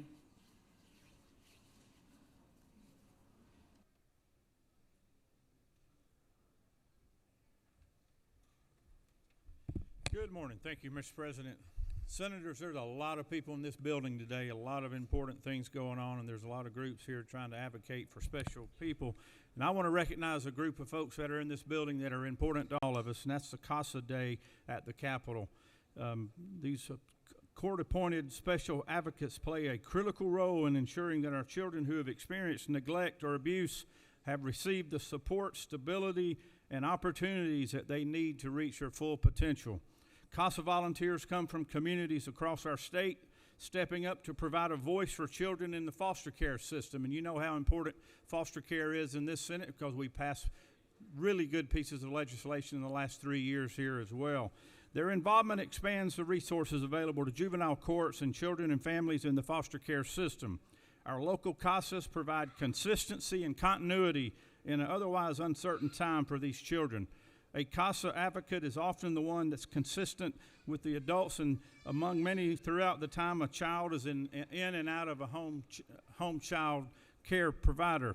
I want to commend the over 2,500 CASA volunteers, 250 staff members, and over 500 local board members who dedicate their time and energy to creating a more coordinated and compassionate response for the children and families in crisis in our state. I'm honored to welcome advocates at all levels of CASA Network from all 159 counties here today. They have come to share about critical issues facing children in foster care. I encourage everyone to take a moment today to connect with them, talk to these folks that are in the hall and around the campus, listen to their stories, and thank them for their invaluable service to our citizens in our state. I also want to recognize one from my district, Miss Diane Scoggins from Gilmer County. Diane, if you're still here, please stand and be recognized. But y'all give a warm welcome to all the CASA volunteers that are in the building today. Thank you, Mr. President.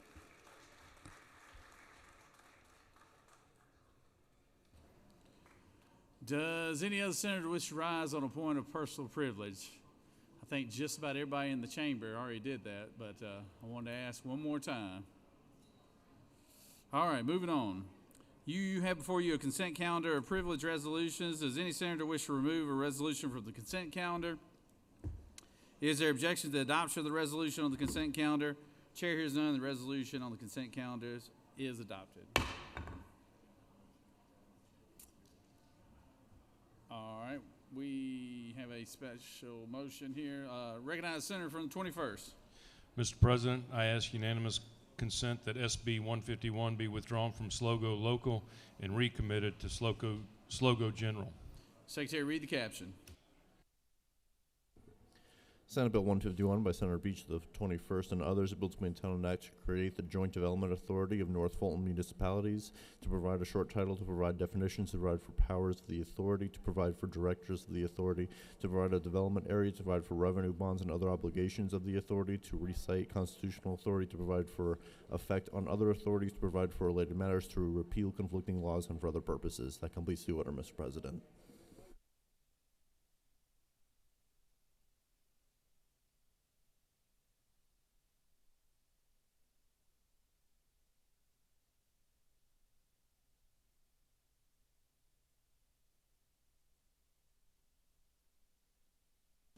Senator has moved. Is there objection?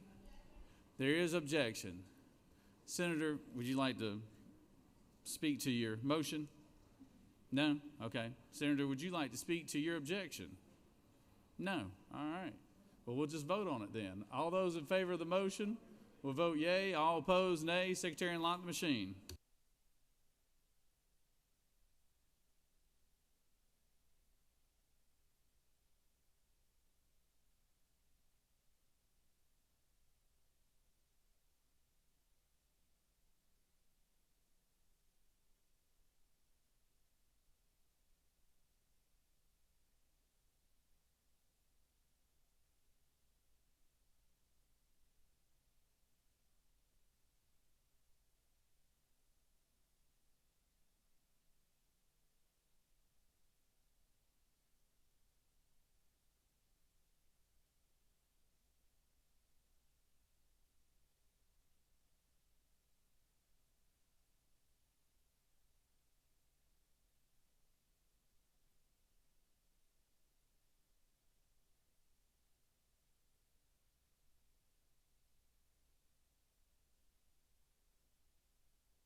On the motion, the yeas are 31, the nays are 23, and this motion has prevailed.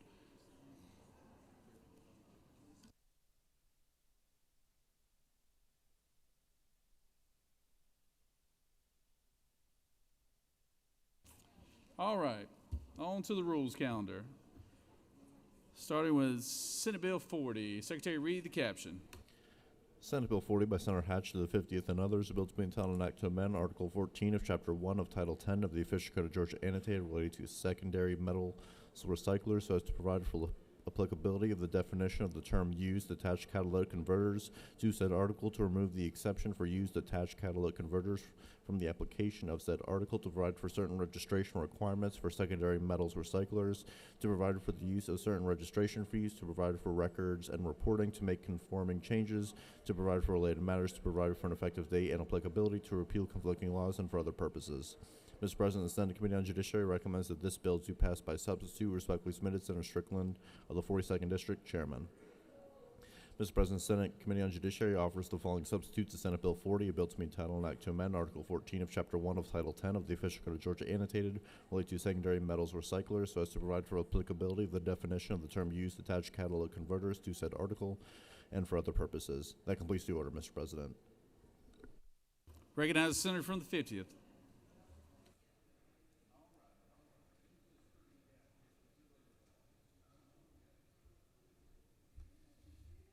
Thank you, Mr. President. I rise today to bring you Senate Bill 40. Most of you probably recognize this bill. This passed unanimously out of the Senate last year. It was sent over to the House, and someone in the House thought it was germane enough for catalytic converters to strip it and add the judicial compensation pay bill to it. So hopefully we'll take another crack at it this year. It cleans up some definitions. And you know what we've seen since the first bill that we passed 2 or 3 years ago is a dramatic decrease in catalytic converter theft across the state. It's made a huge difference.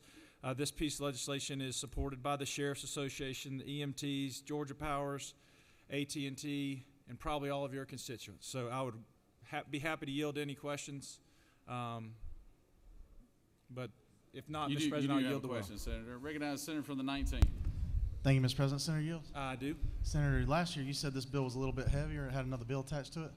It ended up being stripped in the House, and they added the judicial compensation to it. Did you, the Senator further yield? I will. Did you take that portion off of your bill this year? I feel like you may be a little bit more interested in that portion this year, and it did include Supreme Court justice pay to my friend from the 19th. Thank you. Did you, Senator further yield? I do. Did the senator take that portion of the bill off his bill this year, the part with judicial pay? Judicial pay is not on this bill. Will Senator yield for a final question? I will. Does that mean you don't support the judicial pay bill? I definitely support the judicial pay bill, and I'm looking forward to for your green vote this year too, Senator.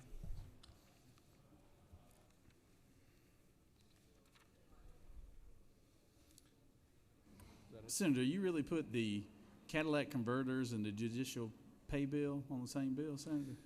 Mr. President, our friends in the House thought that was germane enough to strip and add the judicial pay last year. Okay, all right. Well, wonderful. Do you have no more questions? Thank you. I'll yield the well.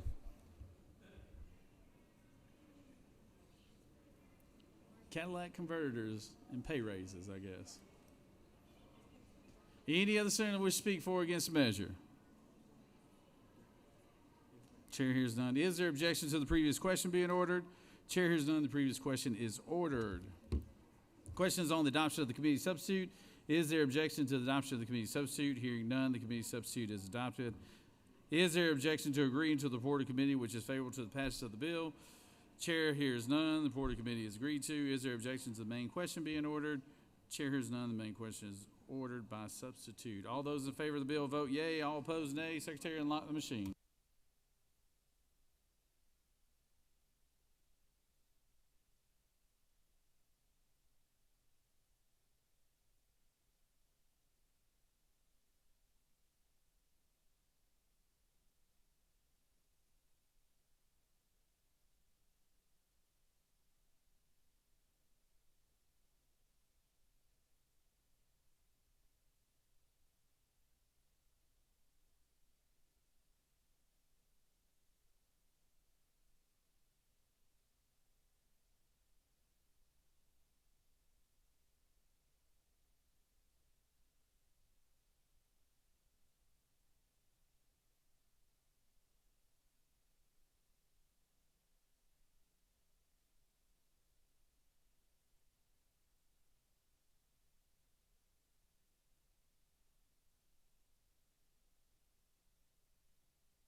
On the passage of the bill, the yeas are 51, the nays are 3.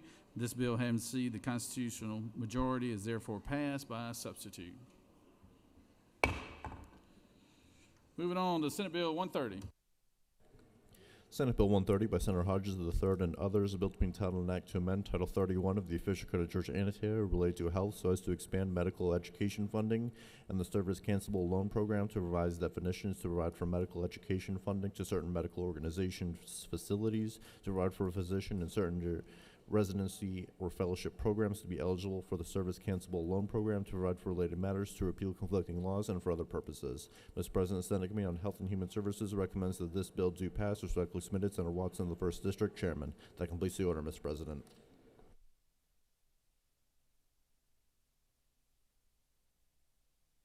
Recognize Senator from the 3rd.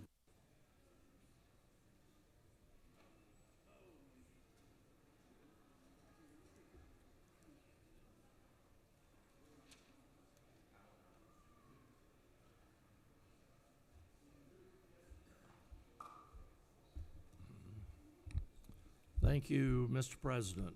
Colleagues, I bring you Senate Bill 130. This is agency legislation for the Georgia Board of Healthcare Workforce. Purpose of the bill is pretty simple. It's to increase the number of healthcare providers that we have in our state to try to head off expected shortages in those healthcare providers. It does this in 2 ways. Number one, it expands the eligibility and the reach of our medical education funding programs. And secondly, it expands the eligibility and the reach of the board's service cancelable loan program.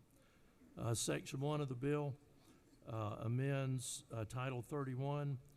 Title 31 recognizes our state's responsibility to help fund medical education in order to increase the number of healthcare providers.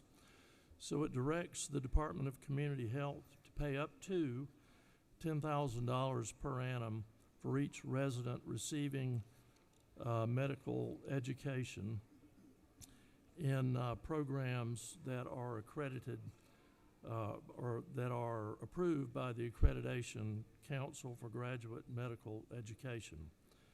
The amendment to this adds to the eligibility of the program by changing a term.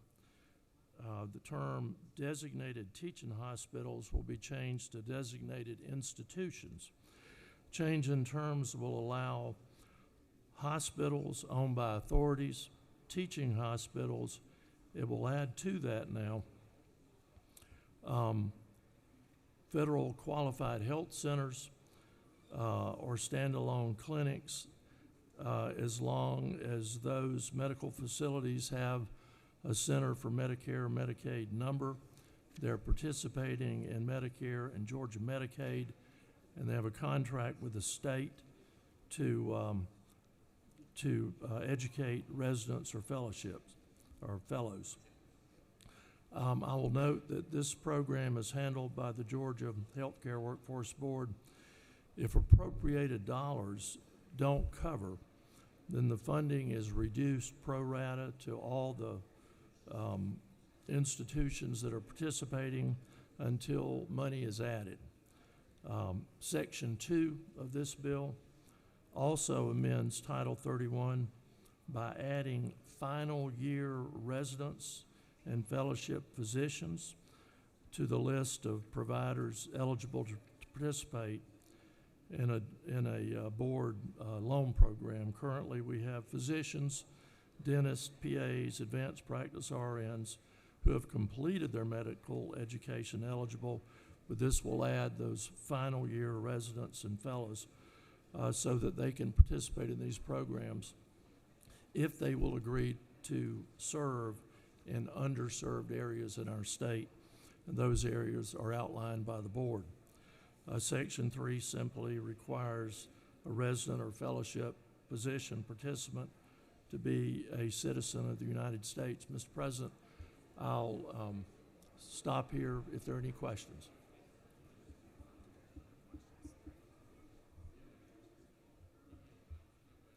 Questions?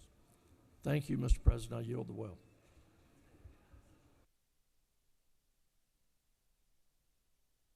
Sorry about that, Senator.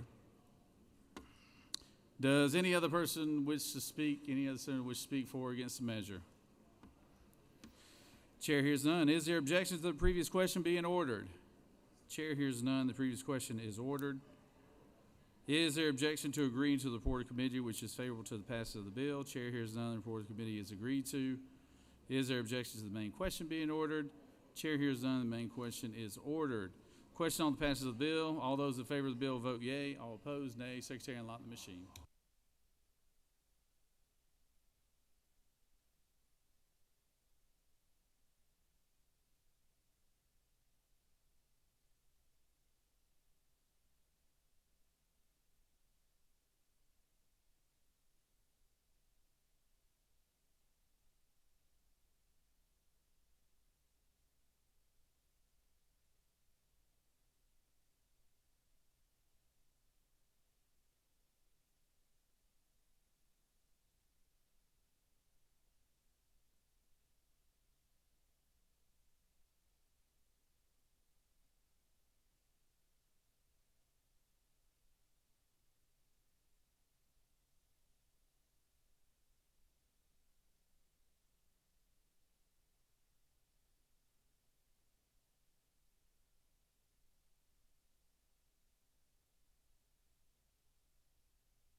On the passage of the bill, the yeas are 52, the nays are 4. This bill, having received a requisite constitutional majority, is therefore passed.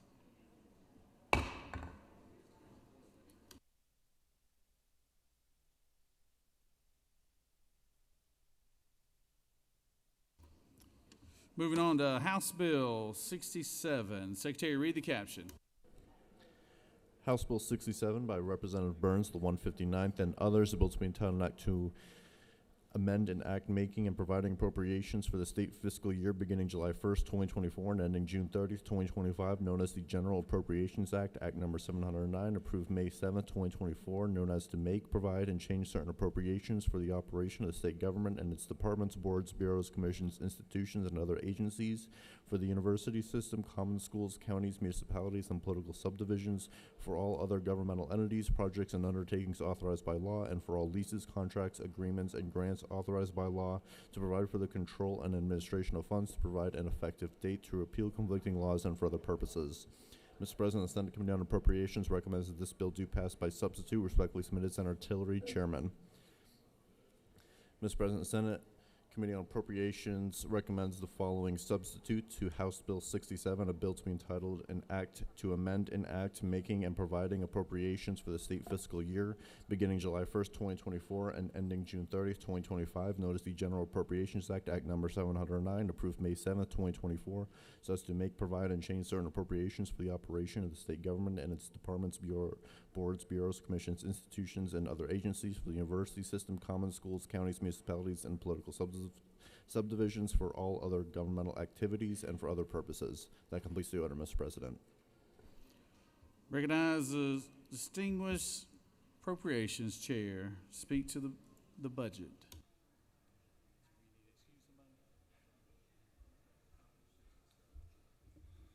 Thank you, Mr. President. Members of the Senate, I bring to you the Senate's version of House Bill 67, the state's FY25 amended budget. Before I get started, I do want to take a personal liberty and point out one thing. Many of you know that I followed Senator Jack Hill, we can say his name now, in this position. And Jack taught me a lot, but another person who taught me a ton was Terry England, the chairman in the House. You know that Terry went through a horrible accident about a week ago, 2 weeks ago. He's currently at the Shepherd Center recovering. Terry would always wear a purple tie when he presented the budget in the House. Purple represents Alzheimer's and dementia care. And his mother, Miss Esther England, suffered from that debilitating disease, and his family saw that for a long time. So in honor of Terry today, we're wearing a purple tie here in the Senate. Terry, we hope that you get well soon. Thank you for everything you taught me. There are a few thank yous that I owe as well. Director Dunn, OPB, we've been working on this budget since last October.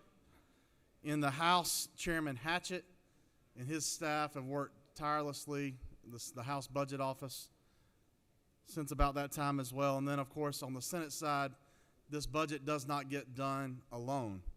We have a staff of phenomenal researchers who are here around the building today to help answer your questions should we have one or I get stumped.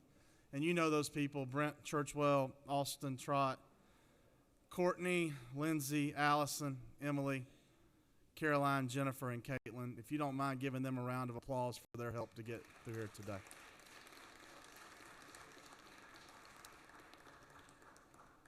I also owe a debt of gratitude to the subcommittee chairs.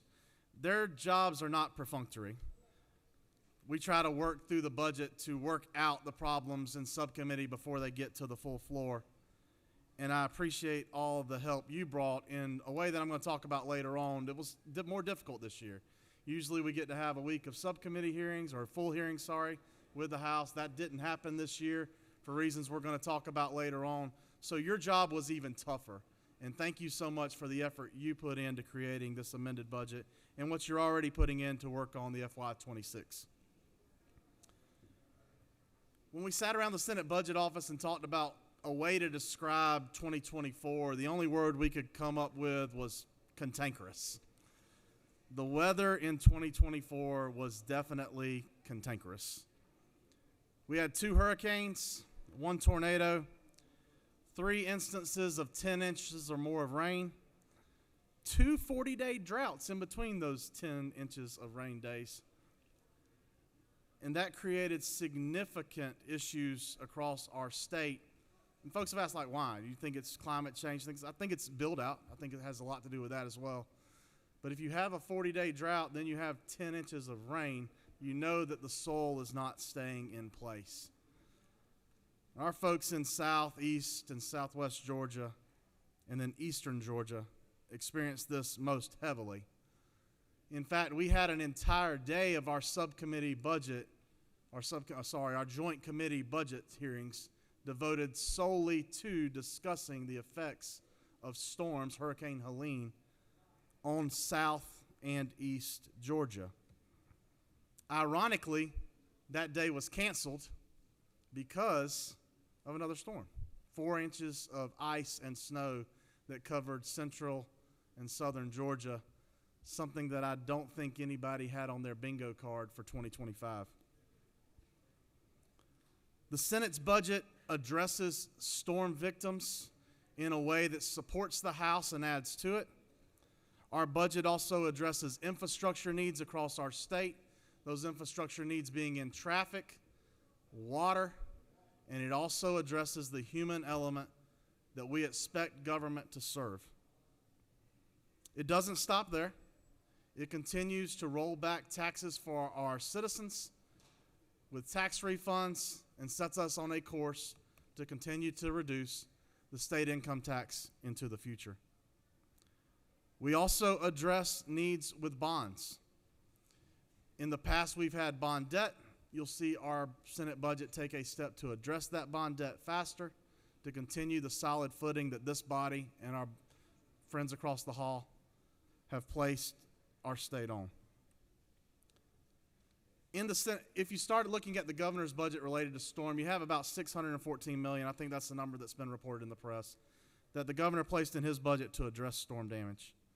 About $200 million of that went to Georgia Department of Transportation to replace broken signs, street lights, red lights. About $200 million reimbursed us ourselves for things we had done. $100 million we rolled immediately into storm, and then $100 million that we placed, that we had to replace funds for when we reduced the state motor fuel after the storm period. The House added to those funds, specifically as it relates to ag and timber. The Senate takes the House ad and adds $125 million more on top of that for a package that totals around $750 million if you're looking at numbers and pulling out those things that we're paying for ourselves. The Senate's ads are for the storm in ag and timber total $50 million. For local governments related to pickup of debris, that's still ongoing, another $50 million. And then we have people who aren't farmers. They aren't timber owners. They're not small governments themselves. but they're still hurting too. In fact, in my district, about every third house still has a blue tarp on the roof where they either haven't been able to resolve their insurance claim yet, or they've not been able to find a contractor who could come to replace that roof. So the Senate's budget takes $10 million that was added by the House, adds $15 million to it in the Department of Community Affairs for individuals, victims of the storm, who through no fault of their own, nonetheless are still awaiting claims to be adjudicated or claims that were denied. And because of that, have the only thing between their beds and the outside elements at night being a blue tarp they were delivered 151 days ago. I believe we have a duty to those individuals to try to help answer their concerns, their claims. And while we're helping our ag and timber communities, we can find monies and time to devote to them as well. The Senate's version of that works through our nonprofits. We have many of them here in our state. The United Way, Habitat for Humanity, who already work on these causes. The Senate's budget places $25 million in a competitive grant program to allow our nonprofits to help our citizens to recover and return what won't be returning to normal. There will never be a return to normal in this area, but it will allow them to return to a sense of baseline where they can continue to be productive members for our state.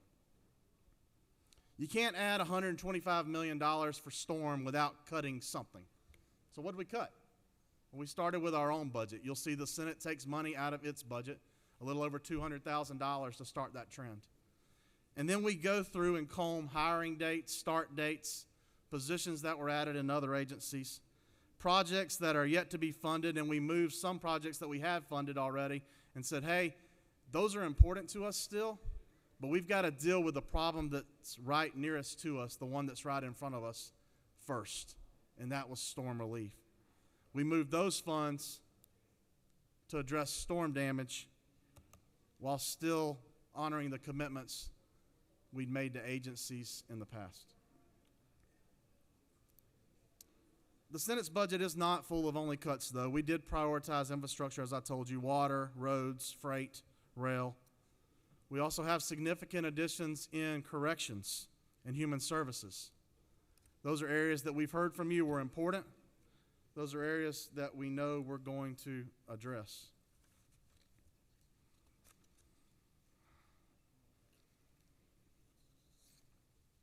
I want to start walking through some of those now.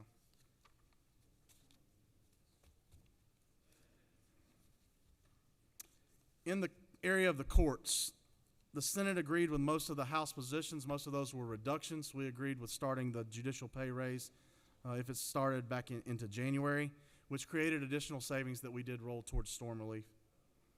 At the Department of Administrative Affairs, there's a big line. You know, we've got several large contracts on the line for vendors related to technology upgrades to a system that we've been using for over 25 years.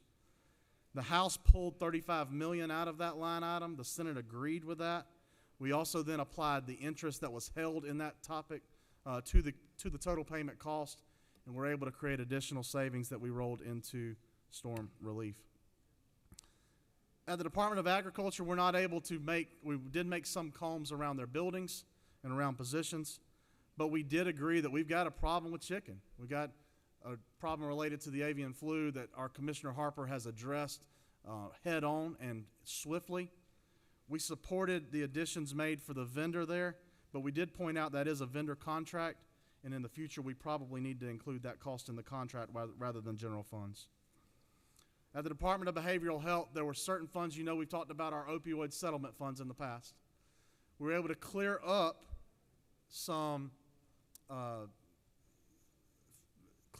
general funds by making, we still want those programs to continue. Please let me be clear about that. We do think opioid intervention is important.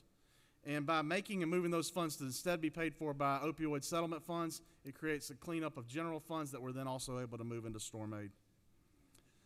At the Department of Community Affairs, we recognize that this storm and others have affected our downtowns through many of your letters and requests, as well as the requests of many of our local government officials. The Senate's budget capitalizes the Downtown Revolving Loan Fund at $3 million. In GFA, the Georgia Environmental Finance Authority, the Senate's budget meets the House and the governor's add of $502 million roughly for Southeast Georgia. It also pulls $200 million out specifically to be used in counties that are not in Southeast Georgia, to allow other local governments to apply for those funds for needs that we know they have for their communities. The Senate's budget continues by addressing $65 million for direct state investment in additional water projects around our state. In health, the Senate's budget meets and matches the governor's budget for Mercer University and Morehouse University with $25 million each. We need to face something and realize something. We're a growing state. We're also a state that's growing older.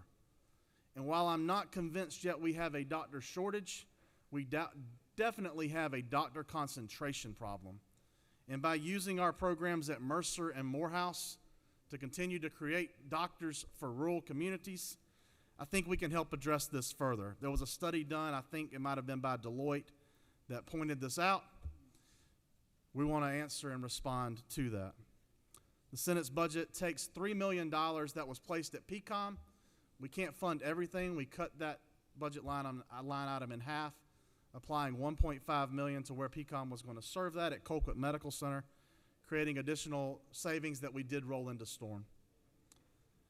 As I talk to you about our state growing and growing older, the Senate's budget also adds $20 million, or creates $20 million for residency positions at naive Medicare residency programs. There's been a change in federal law that allows certain programs that have not done Medicaid residencies before, or perhaps they had done it in one way, they can repurpose that and start once again. And we think that this presents a unique opportunity to allow for residency programs to be expanded, particularly in our middle and southern regions of the state. The Senate's budget places that $20 million into residency programs with an instruction that the preference and focus of those programs be below State Route 540, which we colloquially know as the Fall Line Freeway. The evidence, again, I think it was from the Deloitte study, shows that where doctors do their residency, they are more likely to stay.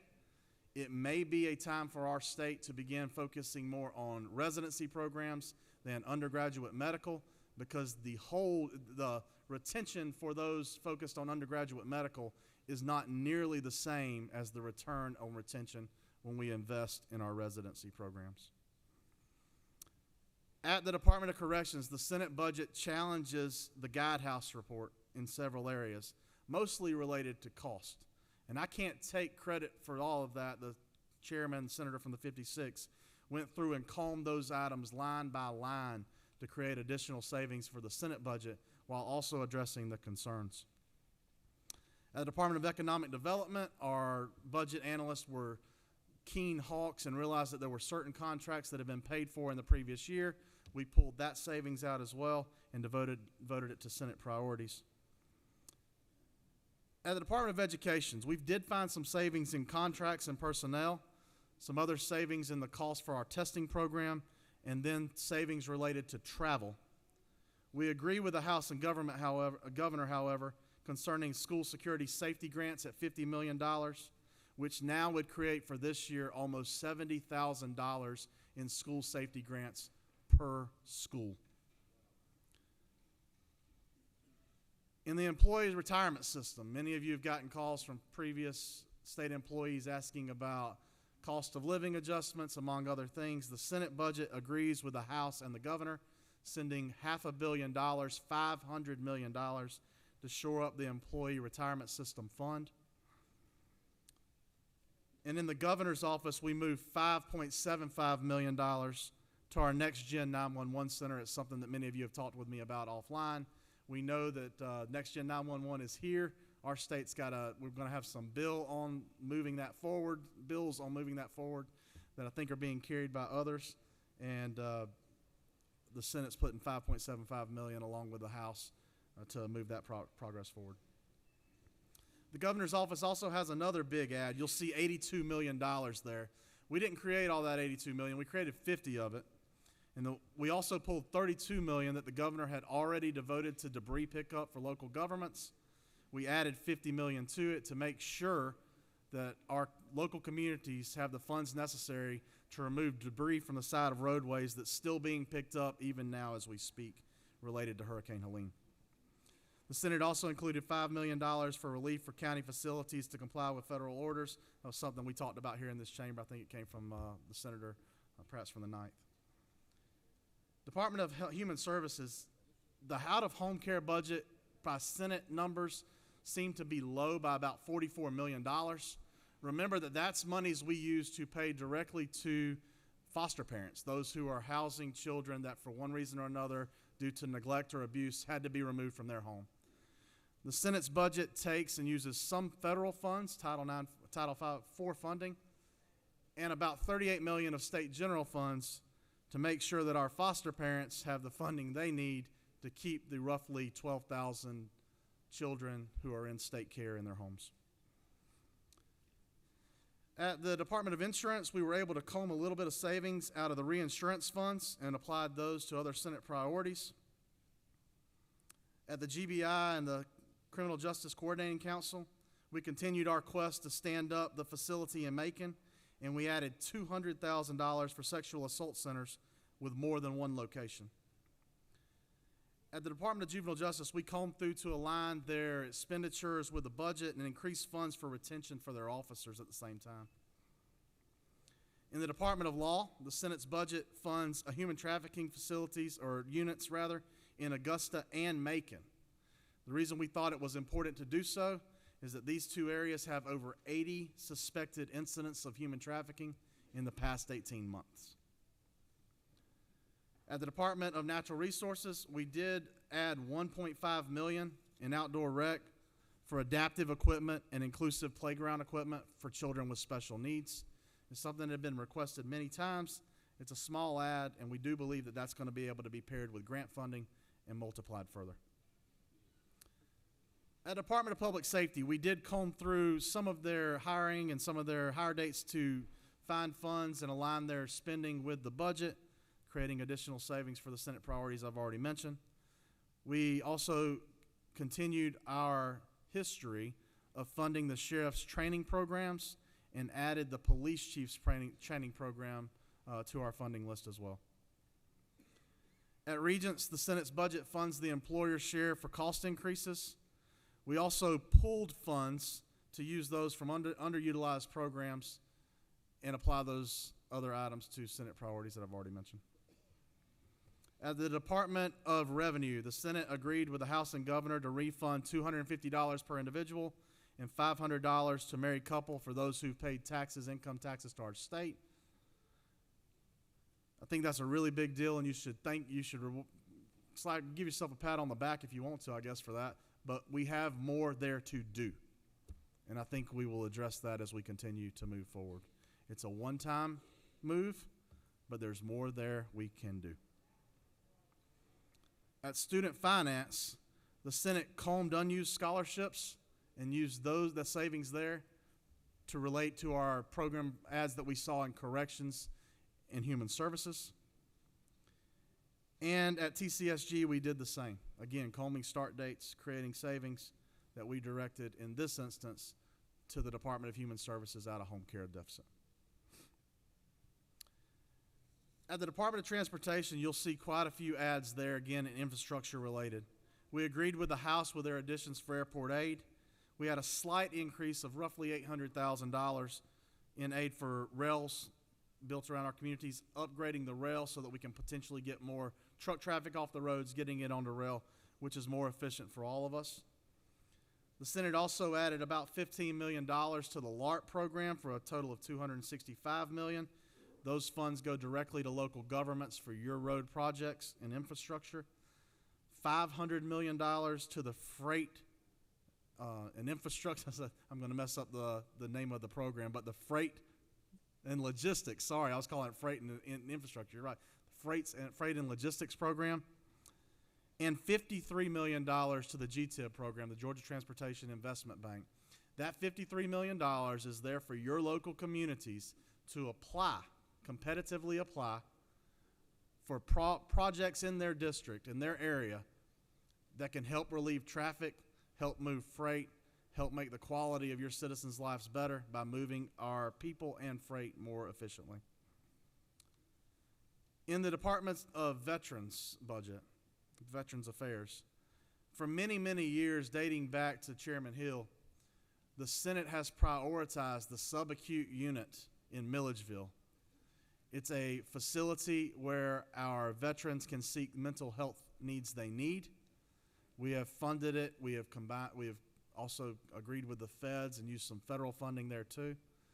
Due to some things related to space and how many people would use it from other states, we've had an issue standing it up year after year. We've also had some times where we had to use some of that funding at our veterans nursing home facilities.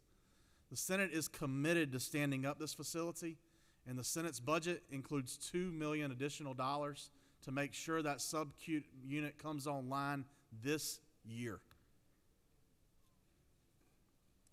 In bonds, so it's really cash, but usually it would be bonds, you'll see some moves that we made, again, to pay for damage related to storm. As I've already mentioned to you, we repurposed an underutilized project, or unrealized project. That created about $56 million. By taking those funds and moving them to just the first two projects we saw on the list, that we were able to create $56 million more in cash that we could move into storm relief. Again, the issue we thought was nearest to us that we needed to handle fast. We also trimmed Regents MR&R to create additional savings, and we eliminated the Secretary of State's plan for new scanners and machines, creating additional savings that we did then roll into storm. I'm going to walk through some of those other capital improvements for you now. There's about a $6 million ad that the House, the Governor, and the Senate agreed on for the School of the Deaf. We've, for a long time, neglected a need over there, and a $6.5 million ad there will address the School of the Deaf in Cave Springs, which is in Floyd County. The Senate, House, and Governor also agreed with roughly a $99 million ad for a research and translations research building at the Health Sciences campus of Augusta University in Richmond County. The Senate budget combed a lot of the vehicles that you will see that were in what would traditionally be the bond package, but in this instance is cash. We said, yes, we do understand where vehicles are important for getting your jobs done, but if we can hold off on some of those vehicles for 1 year, creating the cash savings that's necessary for pouring cash into storm relief immediately, we think that that's a better use of the funds as we sit right now. The one area that we did not comb back vehicle purchases in, though, was the Department of Public Safety. We're on a 5-year plan to turn over every state trooper car once every 5 years. That's because of the number of the mileage that they rack up. And the Senate did not want to interrupt that plan by combing that line item. However, everybody else was game to have their numbers reduced. Again, $1 million here, $500,000 there to create the dollars we thought we needed for other areas of the budget. The Senate agreed with the House on design money for a new Department of Corrections facility. We also agreed with the House and the Governor for the construction of the Central Medical Examiner's Building in Dry Branch, which is in Bibb County, Georgia. It's been a Senate priority for a long time, and we appreciate the Governor setting aside the funds to help there. It's important not only for the crime lab, it's important for local governments who've been traveling miles and miles and miles just to get certain answers done, and for families who've been waiting time and time again for answers from the state crime lab when they're in their direst need, when they're waiting for their loved ones to be buried. You'll see on line 37116 the public safety facility complex in Athens, Clark County. You'll see a zero there. I want to explain that number for a second. The Senate's budget does not zero out the trooper building and combined public safety building that's going to be made there in Athens and Oconee County. It instead instructs the Georgia Finance Commission to use funds that were already placed there for unutilized capital projects and to move that building ahead. We did the same thing with the facility for human trafficking in Augusta. That's not a zero. If you read the caption, you'll see we asked them to redirect the funds from the unrealized construction project and use it there. In the Secretary of State's budget, as you see, I already told you there was roughly $47 million in the governor's budget, $32 million in the House budget for ballot scanners and printers. The Senate zeroes that out. You'll see later on, though, that we do instruct that $5 million from the unutilized construction projects already be mentioned be redirected to the Secretary of State's office for that office to follow through with the things we've already asked them to do in last year's bills related to security. At state parks, we don't hate state parks, but again, there was some ads for about $12 million there. We combed those down by about $2 million to $10 million, still supporting the projects, but creating cap space necessary to devote to, again, what we thought was our biggest need at the time, supplying some relief for the victims of the hurricanes in South and East Georgia. The Senate did agree with the governor and the House with $5.6 million for a ferry purchase at Sapelo Island. Many of you are aware of what happened down there, and we thought that this is something we needed to address quickly. The Senate did not agree with the House's ad or the governor's original ad for $833,000 for moving the Olympic Cauldron to Centennial Park. We also combed a few dollars out of the Georgia World Congress Center related to an international plaza that we had to check. That's not for nightlife. That's for creating a plaza that would expand the Georgia World Congress Center's campus that they think would be an enhancement for their revenue-generating abilities. On line 371.29, we want to be good fiscal stewards of state dollars. And you'll see that the Senate put $60 million towards defeasance. We do have bond debt, bonds that sometimes run 5 years, 10 years, in some instances 20 years in our state. And if those bonds have an interest rate that is higher than what we are making on that money in our own bank accounts, then we should try to pay those off sooner. The $60 million is, again, a move that we made last year. It's a move that we're making this year. If there are bonds that we can pay off sooner and save state funding, we should do so. And line 371.29 allows us to do that. You'll see that there actually, because of increased interest rates, are not very many bonds that have an interest rate higher than what we actually are making currently. The Senate added $1.5 million to the House ad on line 371.38. In Valdosta, Georgia, the library during the storm was literally destroyed. We're going to have to work to help rebuild that facility. The locals are going to have to put in monies to do that as well. We also created money for a library in Lyons, Georgia, and also one in Loganville in Walton County. We think that these moves, combined with our other efforts on literacy, we know that we have a literacy issue in our state with only 30% of our students reading on third grade level, and we want to tackle that from every way we can. The Senate's ad at line 371.4 includes the Senate's 1/3 portion for the Harry Downs Building of Nursing and Dental Hygiene in Clayton County. And the Senate also included funds for the RBS equine facility in Newton County. Mr. President, thank you for allowing me to chair the Appropriations Committee. Senators, thank you for all the time that you put in, especially subcommittee chairs, in a time that was difficult as we didn't get to hold our joint meetings, but you stepped up to the plate. You did your role well. You did it in an abbreviated fashion, and I'm really grateful for all the help that you gave me in creating the budget we have here today. Senators, I'd ask for your favorable support of House Bill 67 as substituted by the Senate Appropriations Committee. And Mr. President, if there are no questions, I'll yield the will. You do have a couple questions, Senator. Senator from the 53rd, you're asking you're requested to speak in the front? Okay. All right. So, Senator from the 6th, do you have a question? Senator from the 6th, do you have a question? Thank you, Mr. President. Senator, do you yield? Yes, sir.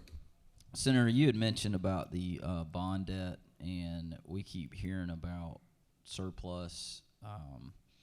Would it make more sense to pay off some of this bond and debt with bond Yeah. debt with the surplus. Yeah, thank you. Remember, we put monies aside to do that last year. We put monies aside to do that this year, too. But one thing I need to point out is that because of the state's incredible credit rating and because of what was happening the past 5 to 6 years, the state has the interest rates on many state bonds is below 1%. I don't think we have any state bonds left that have an interest rate above 5%.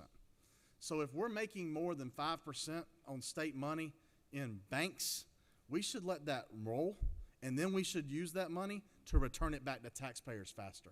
So I agree with you. That's why you see that $60 million in again this year. We should pay off our debts, make sure our fiscal house is in order. But we also don't need to be fiscally unwise. If we're making more money than paying that off, just like you would as a business, let's continue to make that money for state taxpayers, and let's give it back to them. Recognize Senator from the 17th. You see. No, it's down. Thank you very much, Mr. President. Does the senator yield? Yes, ma'am. Thank you so much for all the hard work you did on this budget. I'm still concerned about the food pantries, and if we're trying to stamp out poverty and people are in dire need of food, I just feel that we should do all we can to get as much money as we can to support them. In years past, we've been able to get some monies in there for food pantries, but the last time it was approved by the Senate, but the governor took it out. So this time now, I got calls from food pantries on yesterday and last night. They're concerned that now federally, the federal government, I understand, the federal government has taken money out. They will not be getting this money, these food pantries. And so if they're not getting the federal money and the governor will take it out of our budget, then we do not have a way for these people to get to help other people. So what I'm asking, my ask to you, I know isn't it true, but my ask of you is, can we take money? We have all this surplus money. Can we take money?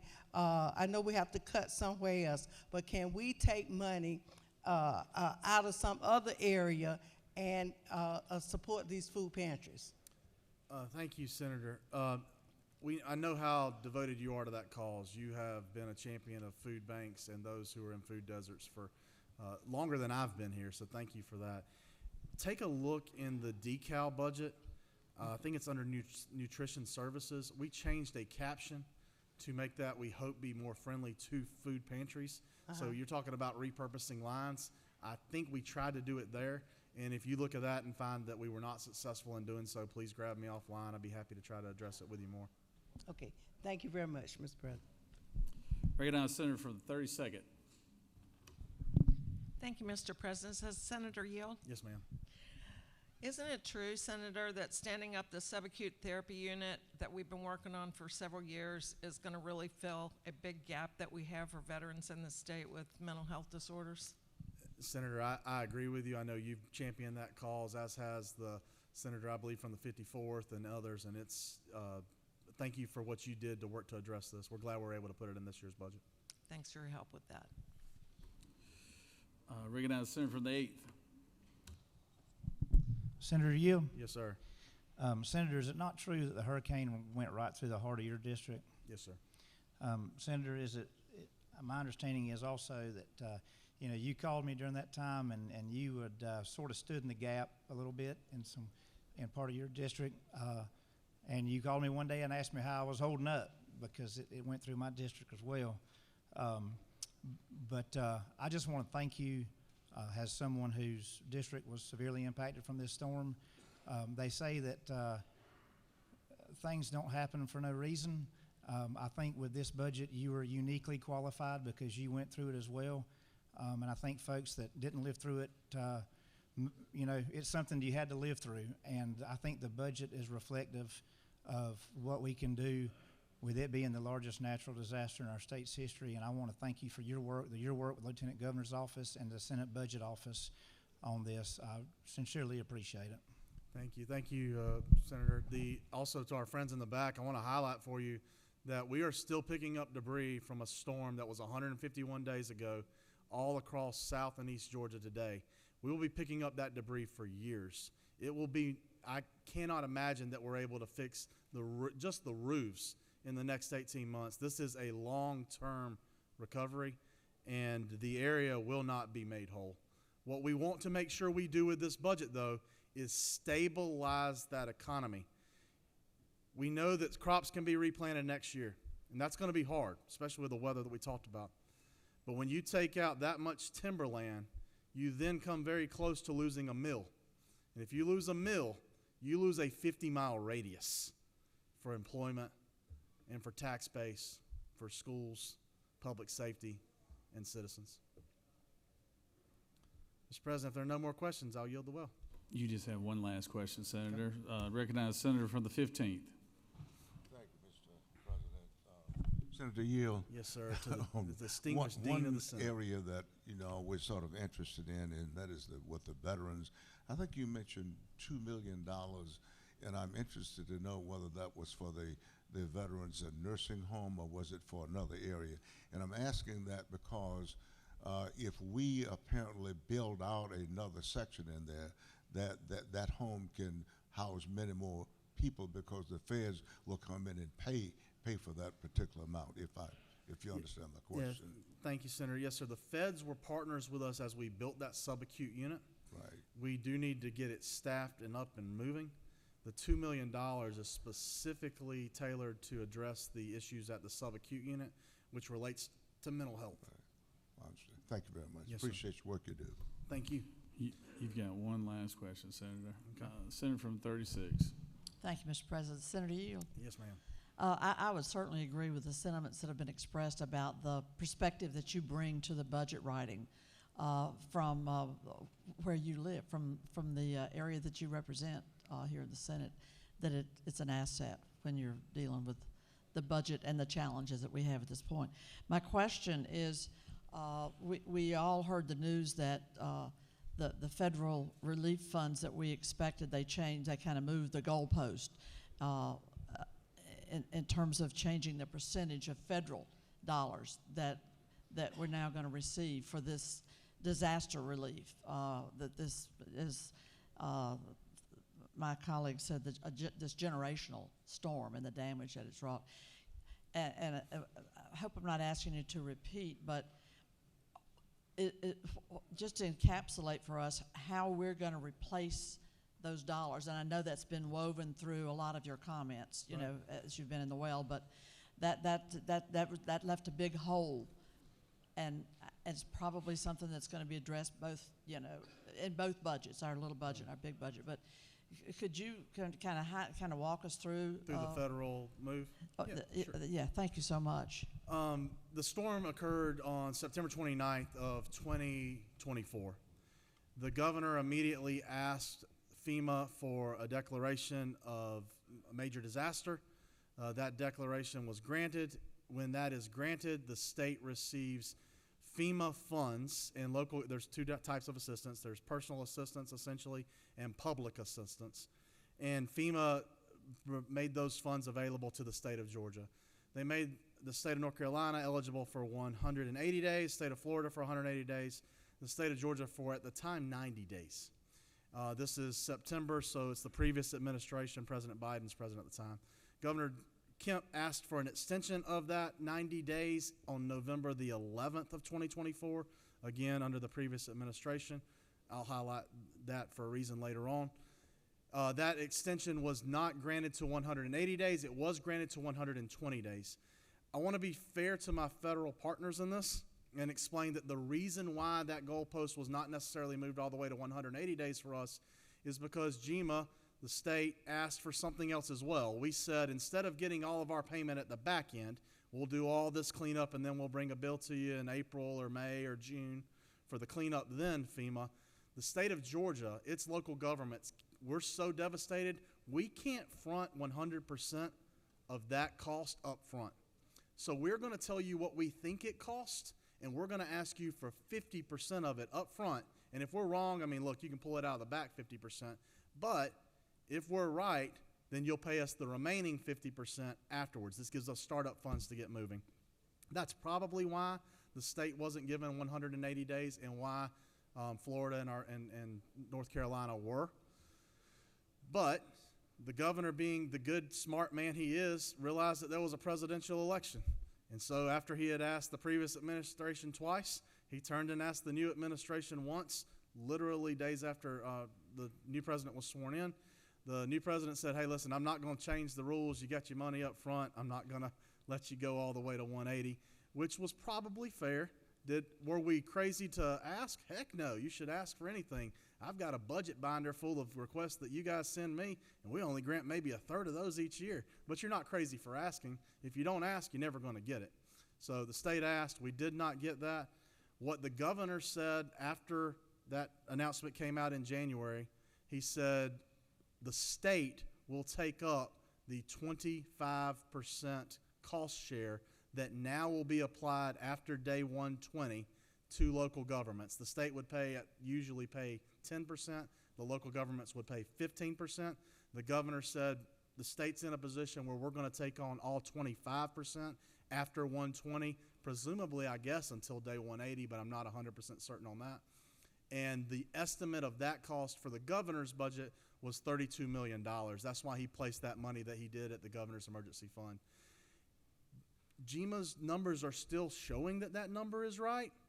As someone who lives down there, I think that number is a little low, which is why, and many of you echoed that concern, which is why the Senate added an additional $50 million to that line item to make sure we take care of those needs. So, yes, ma'am, we did ask the previous administration twice for an extension. We asked the current administration once. We were denied twice by the previous and once by the current. But to be fair to them, it was probably because we also asked for something else that we got that other states did not receive. All right, Senator, you do have one last late arriving question from one of your seatmates over there, so hopefully it's a good one. Thank you, Mr. President. Does the Senator yield? Yes, sir. Thank you for your time and efforts on this. I know you've been chairman of appropriations for 5 years now? Six. With that being said, and how you were able to push this budget through, with the recent vacancy across the street, do you see any issues or predict any issues with the big budget moving forward? That's a good question. So with the vacancy across the street, we may have to include funds for a temporary judge. We're able to pull those up usually from the Court of Appeals or from a Superior Court. And if we need to put those in, I'm sure the request will be forthcoming from our friends in the judiciary. You have no more questions, Senator. Thank you, Mr. President. I yield the will. And good job, you and your staff. I know y'all worked a lot of long hours, Senator, and I know you've got a good group over there working with you, and appreciate all the hard work that you do. That's hard to believe. You've been 6 years now, the Appropriations Chairman. That is hard to believe. I recognize the Senator from the 53rd to speak to the bill.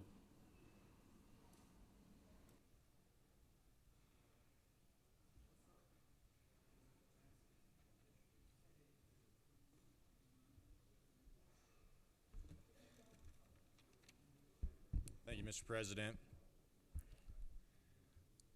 I tell you what, I was talking to some other senators in the ante room before I came down here. I don't think there's ever been a surplus budget that I've voted for. But I did wear my purple tie today. And Mr. Chairman, I just want to tell you that of all the chairmen I've worked with in appropriations, you've certainly been the best. And to the staff that's here, you know, obviously, if you're going to get up here and you're going to object to the budget, like I continually object to the budget, you know, you better have some facts. You better be prepared.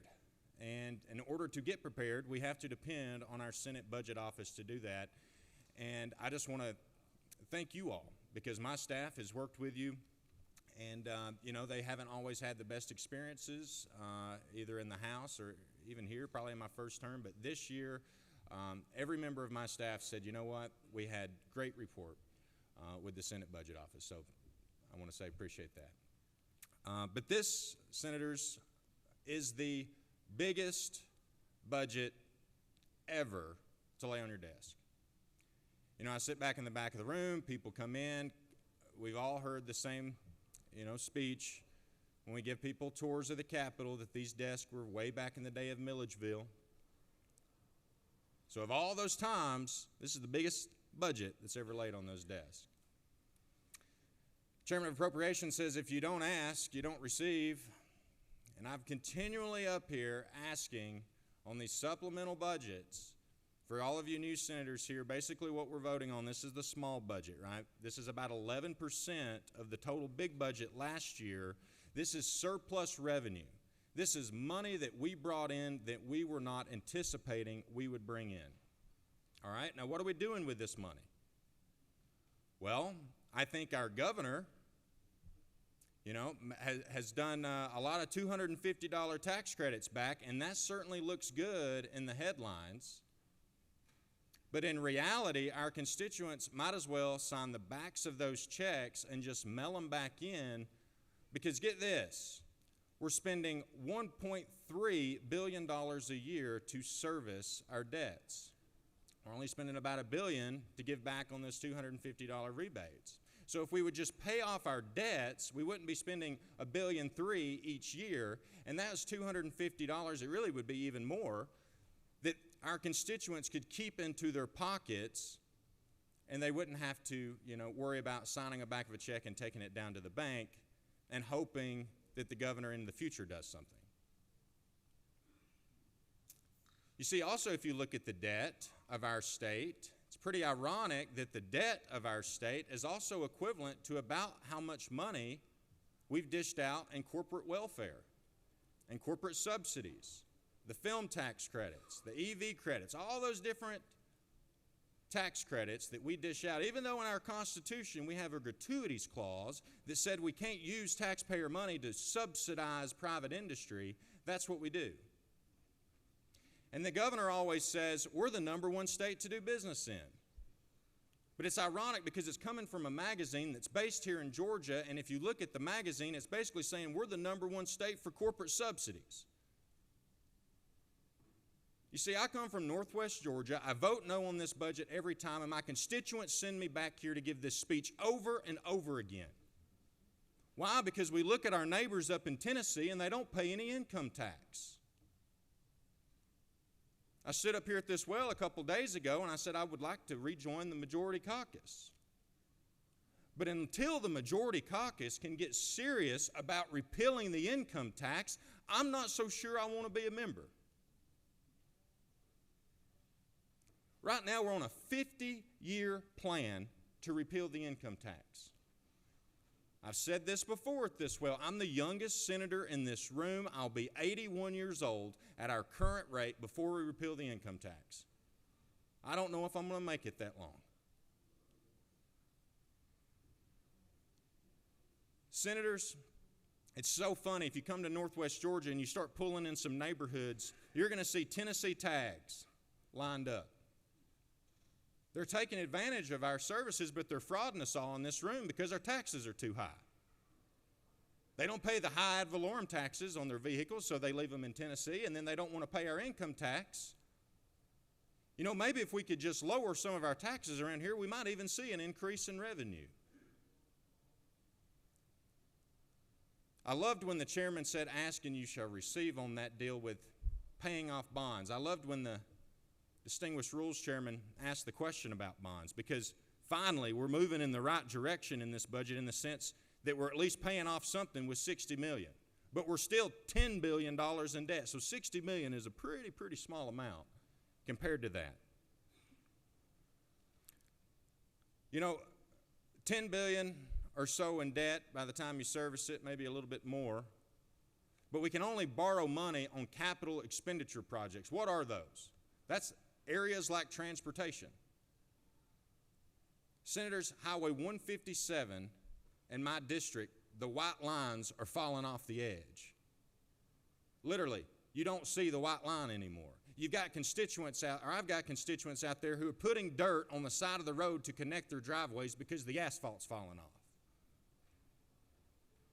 Now, I appreciate the $700 million to transportation, but let's not forget we are very, very far behind when it comes to transportation infrastructure in this state. Because remember, inflation went up, the cost to pave roads went up 30 or 40%, but we never increased our budget in transportation 30 or 40%.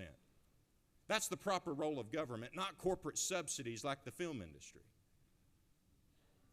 Good roads build good economies. It also provides safety, just like law enforcement. I keep coming up to this well, and I keep asking for a proper wage for law enforcement in this state. Because I still have a constituent, hasn't changed. A state trooper who was chasing a felon down in Ringgold, breaks his neck, is incapable of serving as a law enforcement officer anymore, has 2 kids. The best this Senate can offer him is $1,200 a month. I think it was a week or so ago that the senator from the 8th convinced me to vote for Hurricane Helene relief. I think it was a tune of tens of millions. But you know what? It would only take those tens of millions to get our state troopers' salaries back in order.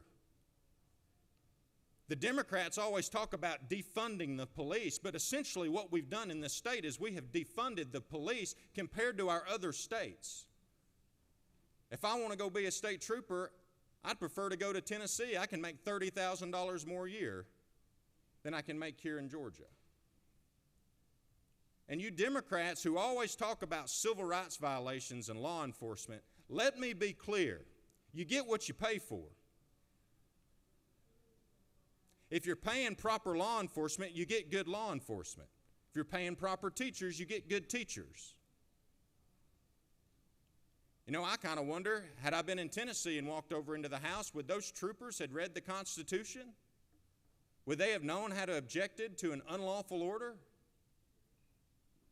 You see, it's critical that we fund law enforcement in this state, and we're not doing a very good job at it. Because we've gotten so distracted at calling ourselves the #1 state to do business in, and we just dish out these corporate subsidies. And it's just so ironic to me that the amount of debt we have at this state equates to about how much we've dished out and what I think are clear violations of the gratuitous clause of our Constitution.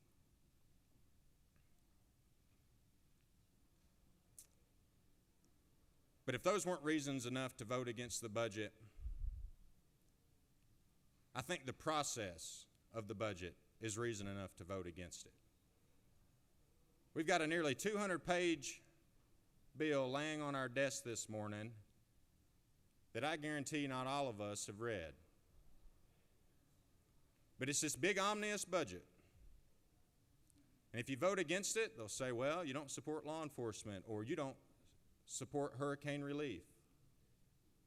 So then I have to get up here each and every time and explain that the reason why I am voting against this budget, especially on this small budget, when we have this surplus revenue, is that we are not on track to being competitive to our neighbors around us. We're not on track to repealing the income tax in this state. We're truly not on track to be the #1 state to do business in. And as long as we keep saying that, we never will be. Mr. President, I'll yield for any questions. You have a couple questions, Senator. Recognize Senator from the 6th. Thank you, Mr. President. Senator, do you yield? Absolutely.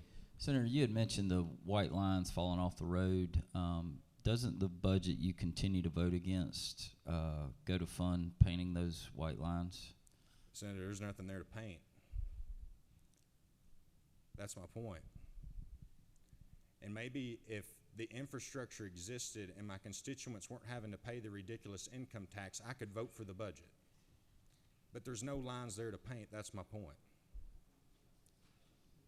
Thank you. Recognize Senator from the 2nd. Thank you, Mr. President. Senator, do you yield? Absolutely, Senator. So, Senator, would it then be your position that you would support increased bond debt so that the taxpayers of today don't shoulder the burden for infrastructure projects of the future for those future residents that have yet to pay taxes in this state. So shouldn't we bond those projects for a longer period of time so that everyone has the opportunity to pay for that road that they'll use in the future instead of all of us shouldering it now? Would you support that policy? Senator, I think that's what the Constitution allows. The Constitution says that we can borrow money on capital expenditures projects. And then there's a gratuities clause in there that said we're not supposed to spend taxpayer money on corporate welfare. Now, Senator, you and I are some of the youngest members of this legislature. And I think you and I both agree, and we both love our districts. We want to make sure that the future of our districts are beneficial to young folks, right? That we as Georgians have a future, and infrastructure is the way to do that. Absolutely. But what my point is, what I'm getting at, is if we didn't dish out all the corporate subsidies, we wouldn't have to borrow all the money for the transportation to begin with. Just like in this, we're spending $700 million. We didn't borrow that on transportation. When people pay their taxes, that's what they expect their taxes to go to, are things like transportation, teachers, and law enforcement, things that are the proper role of government. You have no more questions, Senator. Thank you, Mr. President. Recognize the Senator from the 44th.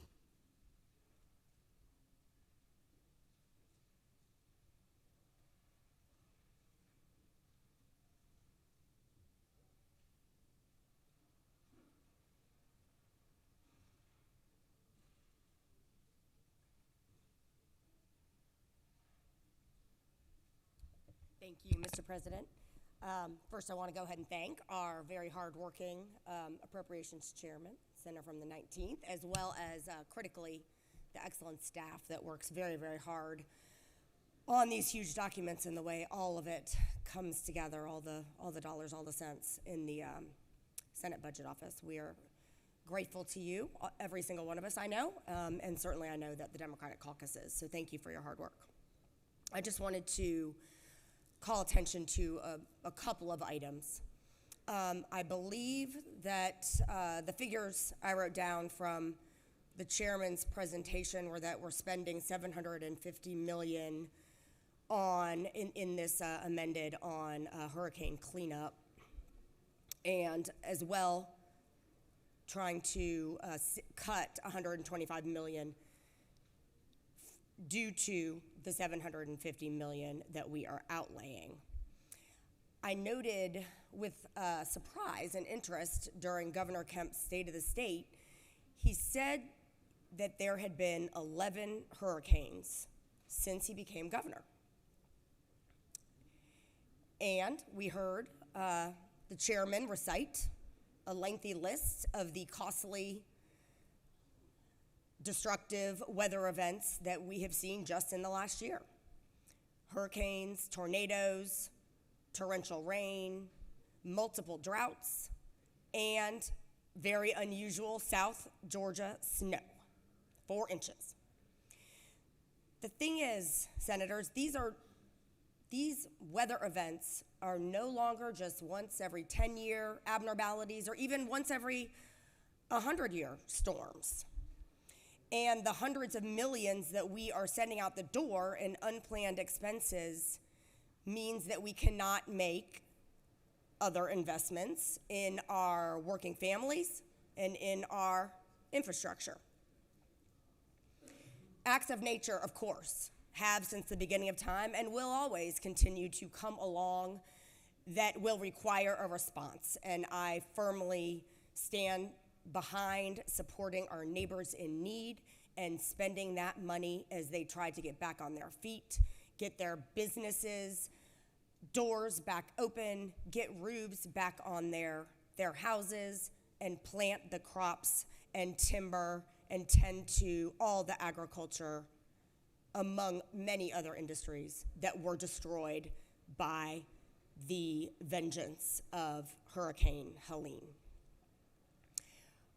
But I also want to say that Georgia needs to do a better job in being intentional about being prepared for these now no longer unusual weather events, investing money in that infrastructure up front so that we can be more resilient, so that the damage is less, and so that we can get people and businesses back up on their feet faster.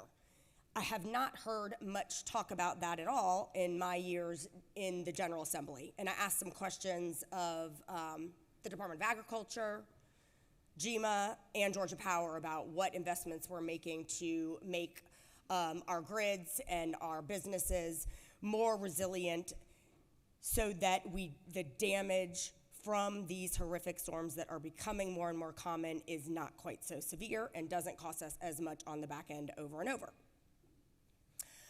We're doing a few things. I'd like to say that I think we need to much more attention to that, preparedness and resiliency.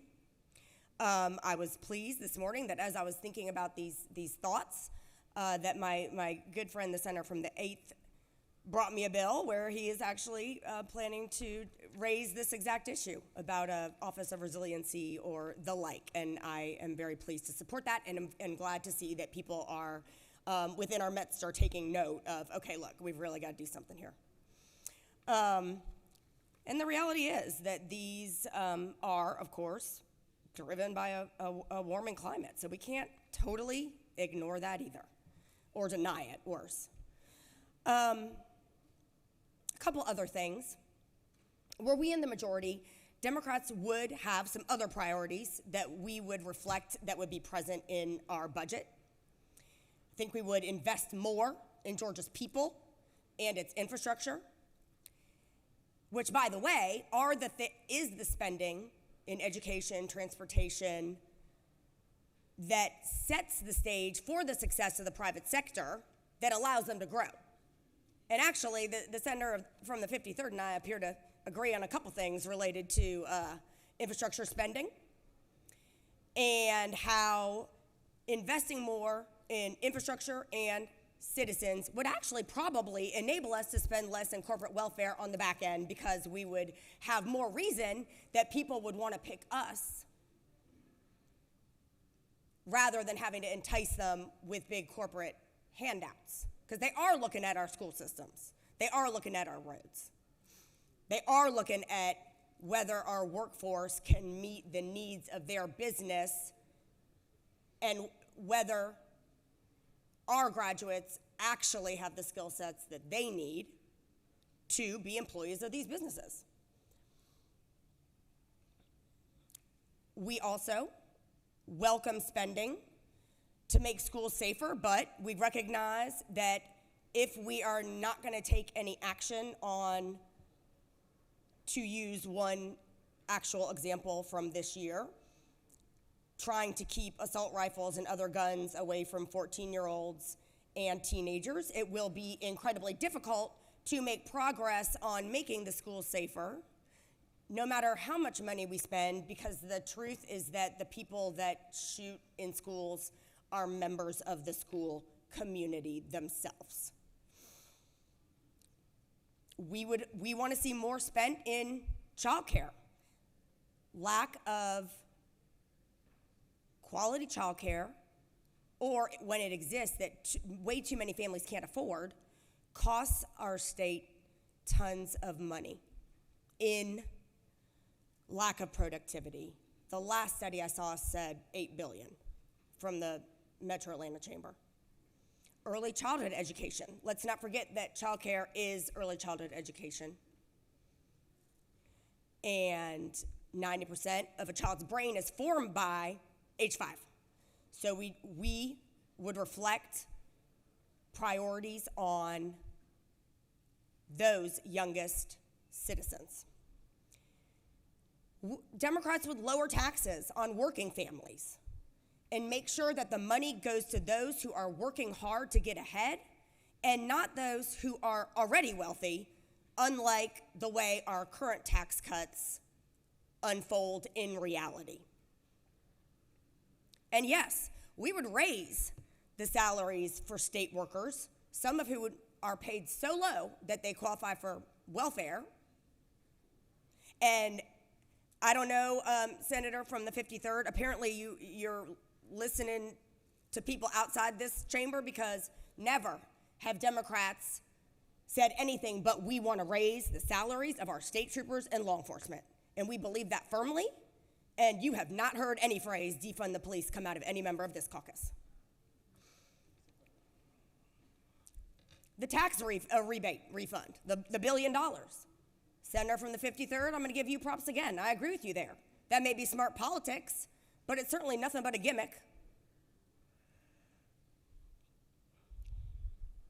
I had the occasion to talk to a lot of business leaders about that particular tax rebate, that, again, the gimmick that's been used the last few years, because who doesn't like getting $250? They all agreed to a person that they would rather see that money go into transportation. And they did not want their check. Well, count me among those people as well. We would finally take a hard look at updating our 40-year-old QBE formula. It's a travesty that it is that old. Does not take account of many of the realities of schooling children today, including technology, and there is a reason that we are one of only 6 states who do not do a weight for kids from low-income backgrounds. Medicaid. Democrats would expand Medicaid instead of doubling down on a program where, sadly, the vast majority of the money has gone to consultants instead of getting people health care. We've got a bill right now, Senator from the 35th, SB 192, that we would love the majority party to schedule a hearing on. That is a bill that would provide for state-level enhanced premium tax credits. What's going on right now is that the Biden administration's tax credits, the enhanced premium tax credits that they put into place, is what is keeping our system afloat and keeping access afloat right now.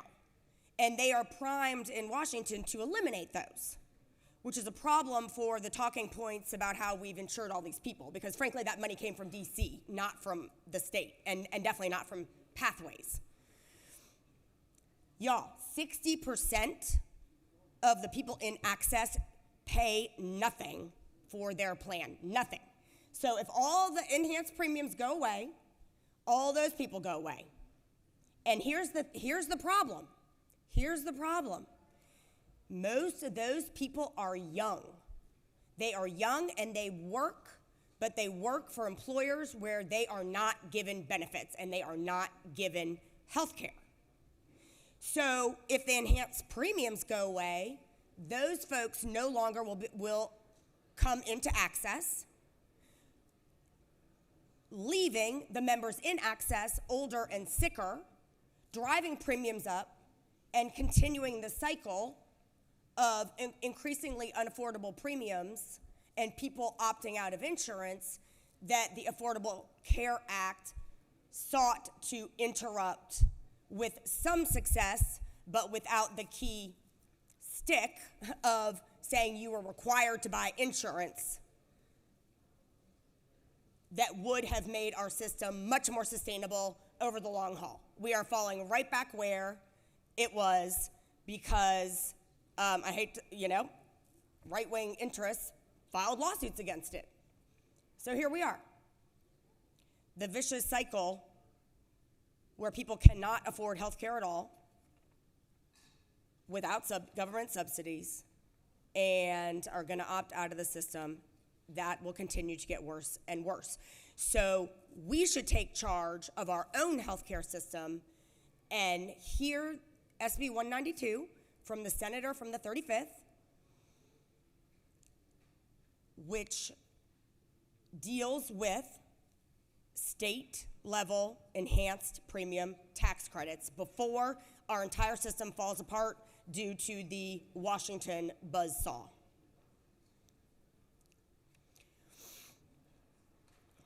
Colleagues, thank you for listening and hearing what some of our Democratic priorities would be. Were we in the majority? I am happy to answer any questions, and if there are none, I will yield the well. Question, Senator. Thank you. I yield the well. Senator from the 55th.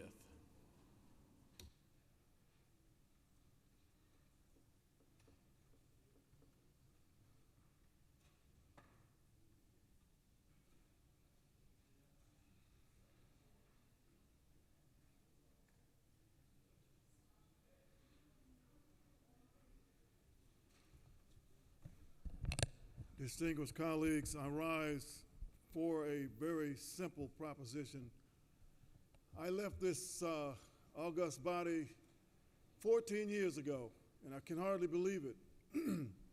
But 14 years ago, we were dealing with a budget over in the House of Representatives where I sat representing the east part of metropolitan Atlanta, a budget that was around $17 billion, $18 billion in 2011. Our budget is now $40 billion. And I just want to put that in perspective because it's where we're putting our money. And I find it odd that I am agreeing with the senator from the 53rd when he said corporate welfare. We really do have the best place to do business. And is it really a requirement that we not address Georgia fighting for last place in literacy in Georgia with Mississippi? I venture to say that our priorities, if we're going to spend all this money, going from about 16 to 18 billion to $40 billion, and then give our people back $1 billion in the form of $250, it's politics, and it's good politics, and I thank the governor for some of the things he's done, but I think we need to put this in perspective. I say that because my time is valuable, like just most of your time is valuable. I live about 22 miles away from here, according to in Stone Mountain.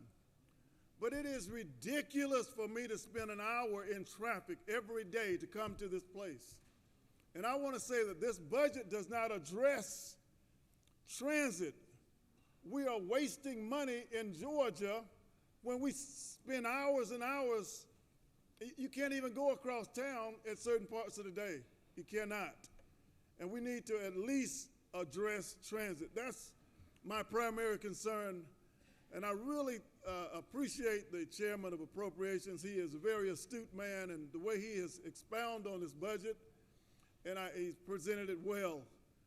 But I am very concerned, particularly being in the minority party, Mr. Presiding Officer, that I have a 200-page document put on my desk today, and we spent about 2 days, if that, on a budget. When I was in the House, I think it was 2 weeks, and I want to bring that to your attention. If you're having a meeting in private to go over this budget, that's great. That's fine, that's your prerogative.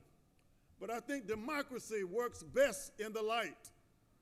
And I think that we need to have democracy again in America before we become some other country that we did not mean to become. Power is a wonderful thing, but to be intoxicated with power and do whatever you will is a very dangerous proposition. And I would simply argue that we expand the time that we look at this budget. And it's okay to spend at least a week on the budget, not 1 day or 2 days. We had a winter this year, and even the time we wanted to spend, we couldn't spend on it. So I would simply suggest that our priorities are put in perspective, to go to more than double our budget, more than double our budget, more than double our budget, more than double our budget. And where is the money going? And I'm deeply concerned because people of the African hue who look like me have less than 1% of some of this money. $40 billion. I want you to examine that. It's something wrong with that. I don't have a problem with corporate welfare to the extent that it's fairly done.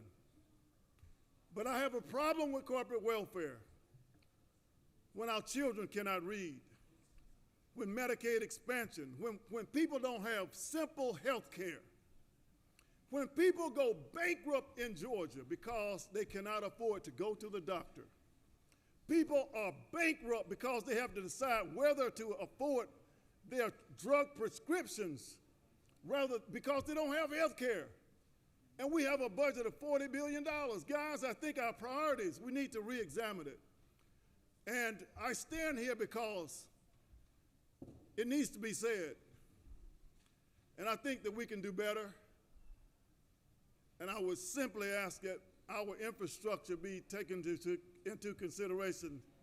The distinguished senator from the 19th and the gentleman that presides over this august body, as well as the governor of this state, because infrastructure development is an economic engine. It can produce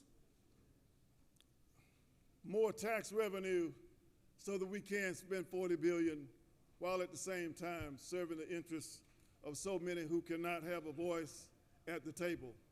There are people, as I remind you, and I sound like a gentleman that I'm on a prayer call every Saturday morning, and he says, remember the caregivers and the homeless. And now I have to drive past these homeless people every day.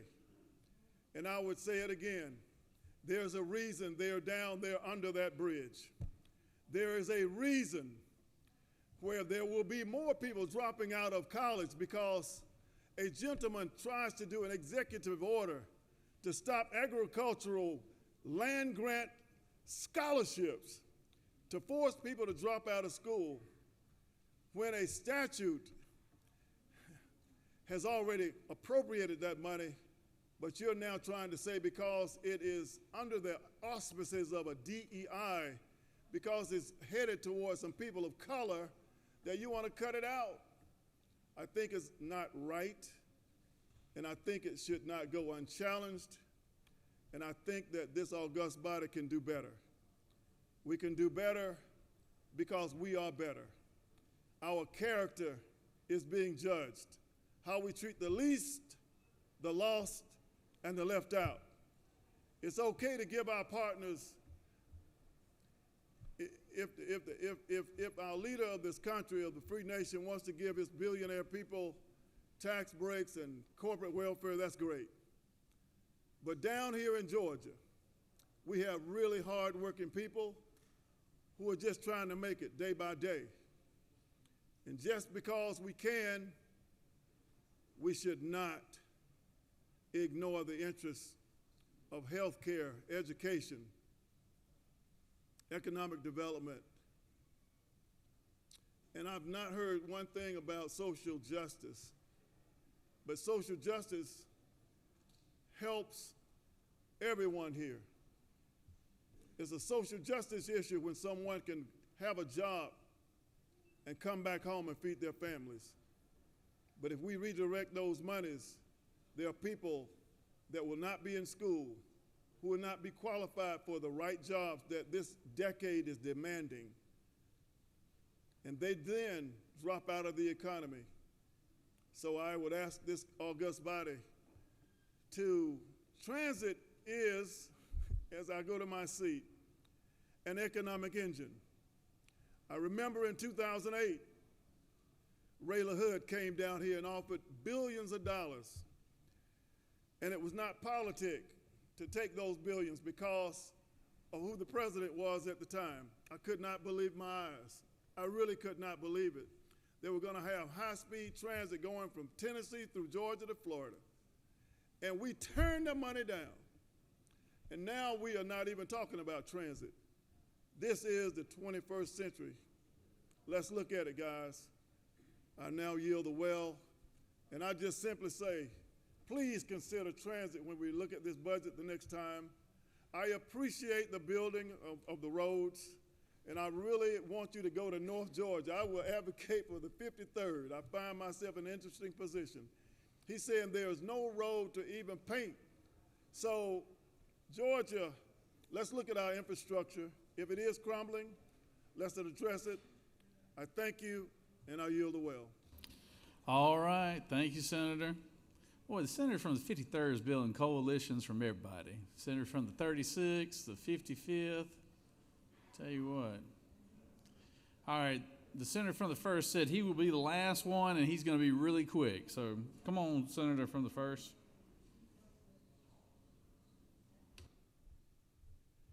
I did say I was going to be quick. I just wanted to bring us up to date on Medicaid 101. Maybe I need a 102 discussion now. But Medicaid, from the Georgia Access has been a wonderful, a huge success. We have over 730,000 people enrolled.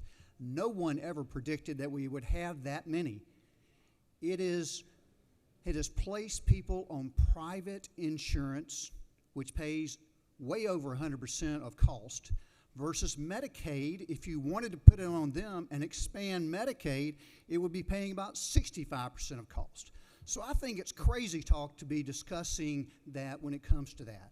And maybe I shouldn't say that. I apologize for maybe getting a little emotional there, but it just doesn't go with the facts. And the facts are, it is fabulously successful. I'll just end it at that, and I'll yield the well. Thank you, Mr. President.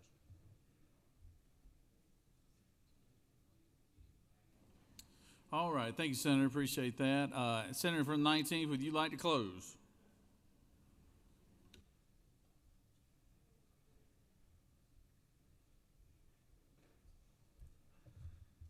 Thank you, Mr. President. Thank you, members of the Senate. There are two things I want to point out through all the comments and debate. One stuck out to me. Maybe it's sensitive because of where I'm from right now. But it must be nice where $250 doesn't affect your family income for a week. I don't live in an area where that's the case. I think $250 matters a heck of a lot to the 200,000 people I have the privilege of representing. Much more if they're married, $500 definitely matters a lot more. That's almost a week's salary where I'm from. I'm glad some of us are in a position where that wouldn't matter to their family. That definitely matters to the folks I represent. The senator from the 1st spoke about Georgia Access. I think it's important to talk about that too. It has been incredibly successful. The governor has gotten this right. His numbers, though, were a little bit wrong. They're actually better than that. We have 1.5 million Georgians right now on Georgia Access. That is private insurance that we have used subsidies to help make affordable for Georgians. They're on private insurance. 900,000 of them have an income below the 138% poverty line. If we were to expand Medicaid today, we take 900,000 people who are currently on private insurance and we push them onto government insurance, the same government insurance that we are adding hundreds of millions of dollars in this budget to cover. That is not fiscally responsible. It is not financially prudent. It is not the way that we have chosen to go as Georgia. The governor got this right. I support it. It's the reason why we have the extra funds to roll into things like corrections, human resources, storm damage, freight and logistics, other infrastructure needs. It's because the governor got this one right. Mr. President, thank you for letting me again present House Bill 67. I'd ask that our Senate body please vote in favor of the House Bill 67. House Bill 67, sorry, as amended by the Senate Appropriations Committee. I yield the well.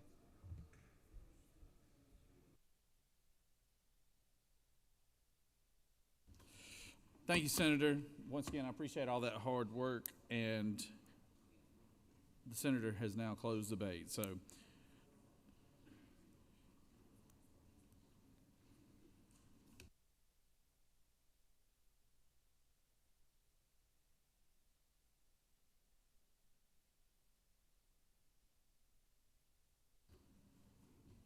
is there objection to the previous question being ordered?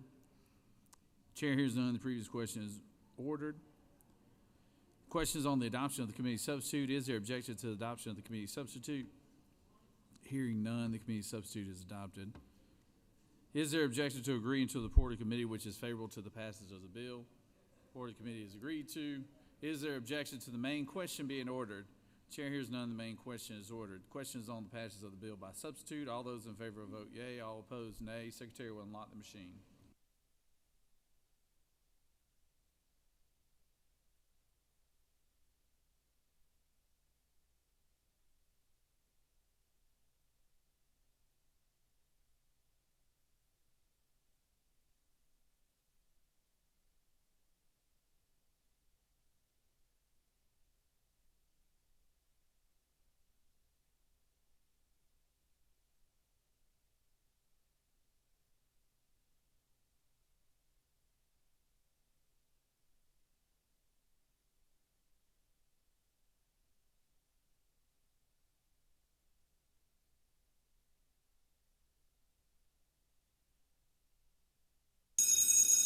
Senator from the 19th, for what purpose do you rise?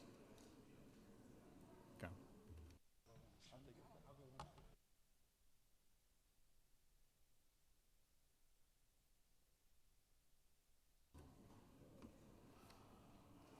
On the passage of the bill, the yeas are 55, the nays are 1. This bill having received the requisite constitutional majority is therefore passed by substitute.